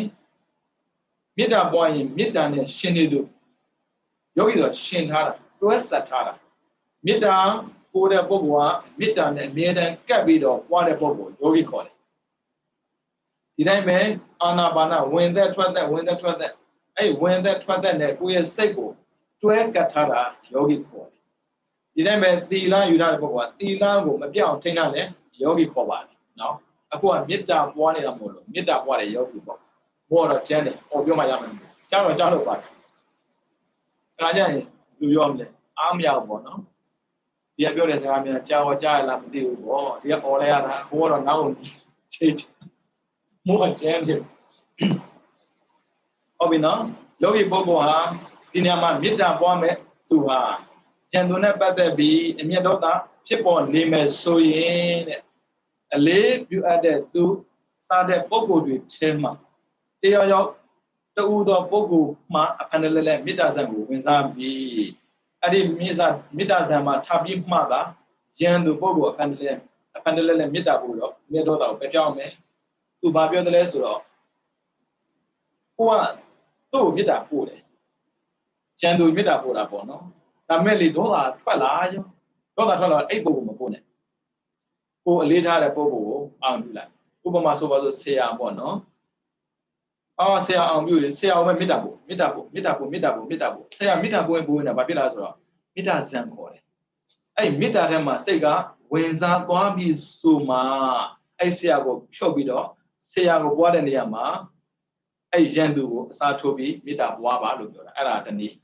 လွယ်တော့မလွယ်ဘူးပေါ့အဲ့လိုဆရာကိုမေတ္တာပို့တာမှာကိုကဇံမရဘူးလေရန်သူထည့်ဖို့ဆိုပုံမလို့အဲ့ replace လုပ်တာပဲအစားထိုးတာပေါ့နော်ဟုတ်ပြီနော်ပထမနေ့ကအလေးပြုထက်တဲ့ပုဂ္ဂိုလ်တယောက်ယောက်ကိုမေတ္တာတည်တည်ကြကြပို့ပြီးမှမေတ္တာထဲမှာစိတ်ကစိတ်ဝင်သွားပြီဆိုရင်ဆရာကိုဖယ်ပြီးတော့ရန်သူကိုထည့်ပြီးမေတ္တာပွားတဲ့နည်းဒါတစ်ခုရသွားပြီနော်လာမယ်ကကစုပမဩဝါဒလာအဆုံးအမကိုဆင်ခြင်ပြီးဒေါသပဲပေါ့ဒေါသဖြစ်ခြင်းတဲ့ပုဂ္ဂိုလ်တွေဒေါသရဲ့အကျိုးလေးကိုကြည့်ကြတာပေါ့နော်ယောဂီပုဂ္ဂိုလ်ဟာသမုတ်မေတ္တာပွားတဲ့ပုဂ္ဂိုလ်ဟာတကယ်လို့မြင်အမျက်ဒေါသမငြိမ်သေးဘူးဆိုရင်ခုနလိုပေါ့လေဆရာကိုအောင်ပြုတော့မေတ္တာပို့တယ်ဆရာပုံမှာမေတ္တာစိတ်တွေပေါ်လာပြီးတော့ဉာဏ်သူကိုထည့်ပြီးမေတ္တာပွားတာတောင်မှမေတ္တာမပေါ်သေးဘူးဆိုရင်နောက်တစ်ဆင့်လုပ်မယ်ဟုတ်ပြီနော်အမျက်ဒေါသမငြိမ်သေးဘူးဆိုရင်လည်းကကစုပမဩဝါဒလာဘုရားမြတ်စွာဘုရားရဲ့ဆုံးမတွေကိုအပန်တလဲလဲအောင်းမေးဆင်ခြင်ပြီးတော့ဒေါသကိုပယ်လိုက်ပါတဲ့ဒါဆိုရင်ဒါလေးတော့သိထားဖို့လိုတာပေါ့နော်ဘုရားဟောတဲ့တရားလေးတွေကိုအောင်ပြုပြီးတော့ပယ်ပါဆိုတော့ဘုရားဟောတဲ့တရားကိုမှမသိတာအဲ့ဆိုပယ်စရာပဲရှိမလဲအခုသိအောင်လုပ်တော့ပေါ့နော်အမျက်ဒေါသထွက်နေတဲ့သူကိုမြတ်စွာဘုရားဆုံးမတဲ့ပုံစံကတော့တဲ့ယဟန်တို့တဲ့ရုံးမာတဲ့အကျင့်ရှိတဲ့တခိုးဓမြတွေဟာအစွန်းနှစ်ဖက်မှာအယုတ်တတ်ထားတဲ့ငမန်းဆွဲလွှားခြင်းနဲ့အင်္ဂါကြီးငယ်ကိုတိုက်ဖြတ်လိမ့်မယ်တဲ့အဲ့လိုတိုက်ဖြတ်တဲ့အတွက်တိုက်ဖြတ်ခံတဲ့သူဟာစိတ်ဆိုးအမြဲထွက်ခတ်မဲ့ဆိုရင်အဲ့ဒီသူကိုငါဖျားအဆုံးမကိုလိုက်နာတယ်လို့ပြောလို့မရဘူးတဲ့သူကရန်သူတွေရှိတယ်လူမိုက်တွေပေါ့လေအဲ့ဒီလူမိုက်တွေကနေတော့ကိုဖမ်းတော့သွားနေပဲချွန်တဲ့ငမန်းဆိုပေါ့နော်အခုဆိုလွှားလို့ပေါ့အဲ့ဒါနဲ့လွှားနဲ့ကိုတိုက်ဖြတ်တယ်ပေါ့အဲ့လိုတိုက်ဖြတ်ခံတဲ့ချိန်မှာတဲ့ဒေါသထွက်ခဲ့မဲ့ဆိုရင်တဲ့အဲ့ဒီဒေါသထွက်တဲ့ပုဂ္ဂိုလ်ဟာဖျားရဲ့စကားကိုနားထောင်သူလို့ပြောလို့မရဘူးတဲ့ဘာဖြစ်လို့လဲရှင်ပြမဖြစ်တဲ့နိုင်ရောဒေါသပြောအသားကိုနာမတော့ပြောဒေါသထွက်မှာပေါ့အဲ့လိုပြောလိမ့်မယ်ဘာကြောင့်ဖျားရဲ့စကားကိုနားမထောင်သူလို့ပြောရတာလဲဆိုအောက်မှာရှင်းပြပါလေဒေါသထွက်နေတဲ့ပုဂ္ဂိုလ်ကိုတုတ်ပြန်ပြီးဒေါသထွက်တာဟာတဲ့ဒေါသထွက်နေတယ်သူကဒေါသထွက်နေတယ်အဲ့ဒီပုဂ္ဂိုလ်ကဒေါသထွက်ရင်ပထမဒေါသထွက်တဲ့သူတဲ့ပို့ပြီးယုံပါတယ်သူကဘာမှမသိလို့ယုံမာတာအဲ့လိုယုံမာတဲ့ပုဂ္ဂိုလ်မှာယုံမာတဲ့စိတ်ကိုမွေးတာအဲ့ဒီလူတဲ့ပို့ယုံပါတယ်ဒီတိုင်းပဲကိုမကျင်တဲ့လို့ဒေါသထွက်နေတဲ့ပုဂ္ဂိုလ်ပေါ်မှာဟိုကဒေါသသွားထွက်ရင်အဲ့ဒီလူတဲ့ပုံမိုက်တယ်တဲ့ဒါကြောင့်ဖေကမကြိုက်ဘူးဖေကရှင်းရှင်းလေးရမေတ္တာထားဖို့မေတ္တာပွားတဲ့ချိန်မှာပြောတာနော်လမ်းသွားတဲ့ချိန်မှာလာရင်တော့ဒါတော့ပြည့်စုံပြရမှာဖြန်းနေတဲ့ရဲမှာပဲဒါလည်းတတိထောင်ခဏကြာဖေကဒီလိုပြောတယ်လေရိုက်တာခိုင်းတော့ကောင်းကွက်လာမှဆေးအောင်သွားတယ်အဲ့လိုတော့မရဘူးမေတ္တာပွားနေတဲ့ချိန်ပြောတာနော်တလွဲတော့မတွေးနဲ့အောင်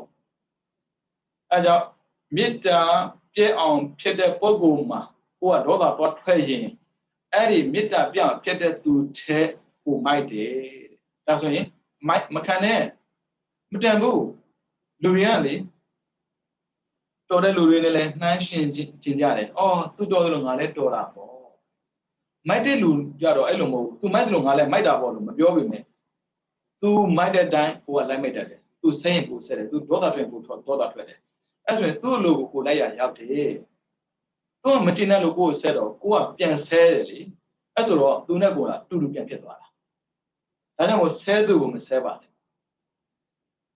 ဆိုးသူကိုမဆိုးပါနဲ့ခွင့်တော်ချက်နဲ့အနိုင်ယူလိုက်ပါဒါကြောင့်မို့တရားအကောဒေနာဇိနေကောဒံအတ္တတော်တာတုနာဇိနေဆိုတာလေအကောဒေနာဇိနေကောဒံဒေါသထွက်နေတဲ့ပုဂ္ဂိုလ်ကိုတဲ့သိခံမှုနဲ့နိုင်ယူလိုက်တဲ့အကောမဟုတ်ဘူးကိုရာဥဖေနဲ့ပေါ့လေဒါနိုင်ငံရေးမှာတော့ကိုရာဥတွေအသုံးနေရတယ်လေမေတ္တာပွားတဲ့ချိန်မှာကိုရာနဲ့သွားလို့မရဘူးငါမျက်စိကိုဖောက်တာငါသွားဖောက်မယ်အဲ့လိုတော့မလုပ်နဲ့လေဒါနိုင်ငံရေးမဟုတ်ဘူး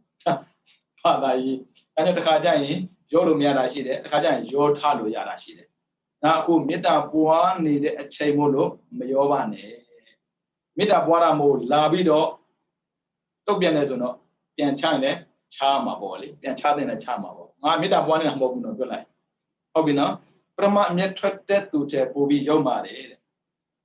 အမျက်ဒေါသထွက်နေတဲ့သူကိုတုတ်ပြန်ပြီးအမျက်မထွက်ပဲသိခံနိုင်တဲ့သူသာအောင်နိုင်ခဲ့တဲ့စေပွဲကိုအောင်နိုင်တာပါတဲ့သူဒေါသထွက်တာကိုကိုယ်သိခံလိုက်မှသူ့ကိုကိုယ်နိုင်အောင်ရောက်မှာပေါ့သူဒေါသထွက်တာကိုကိုယ်ကဒေါသလည်းထွက်ရင်သူ့ကိုအရှုံးပေးတာနဲ့တူတယ်ဒါကြောင့်မို့ဒေါသထွက်နေတဲ့ပုဂ္ဂိုလ်ကိုမတုတ်ပြန်ပဲနဲ့သိခံလိုက်တာသူ့ကိုအောင်နိုင်တဲ့စေပွဲတစ်ခုနှွှဲလိုက်တာပဲဒါကိုယ့်ကိုဆုံးမပြောတာပါဒါလည်းဖြစ်နေတာပါပဲလေအသိဉာဏ်မရှိတဲ့လူတယောက်မိုင်မဲတာကိုကရုဏာပဲဖြစ်နေတာပေါ့ဘာဖြစ်လို့မကြည်မနှက်နဲ့သူ့အပြစ်ပြောနေရမှာလဲ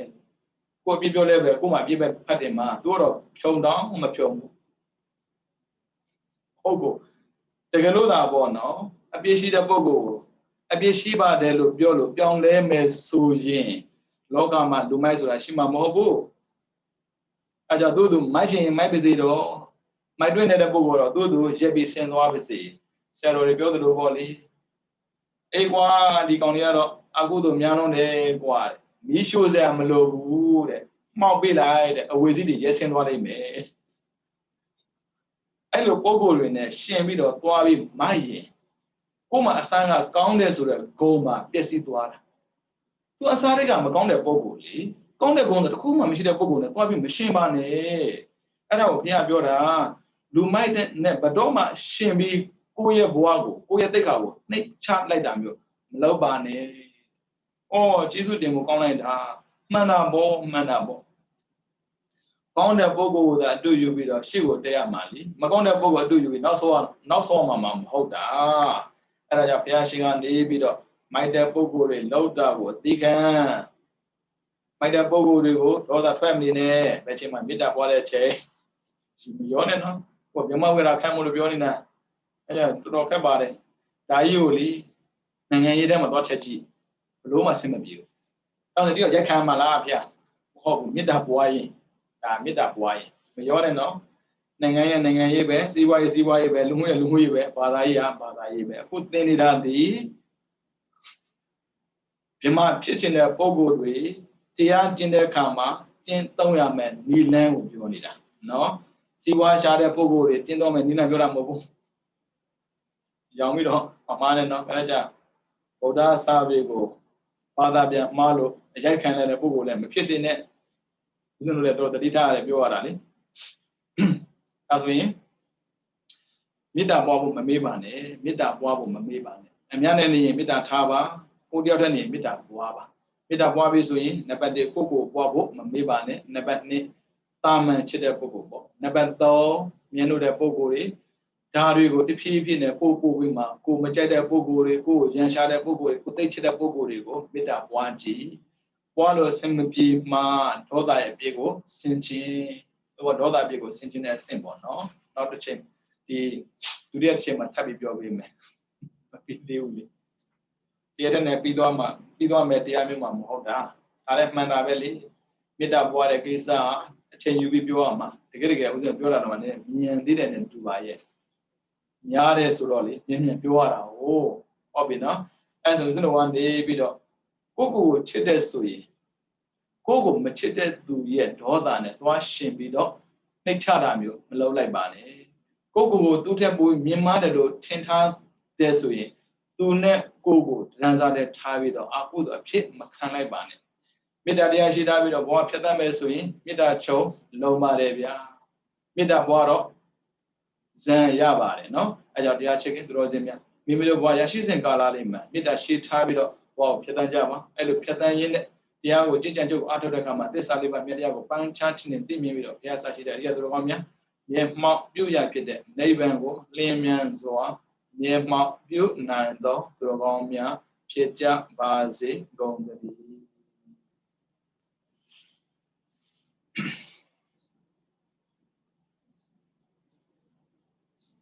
ဩဒ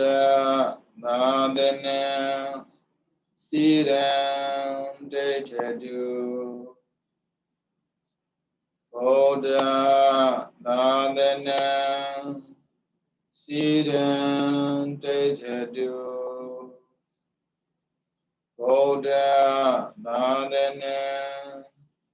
စီရံတေချတုသာဓုသာဓုသာဓု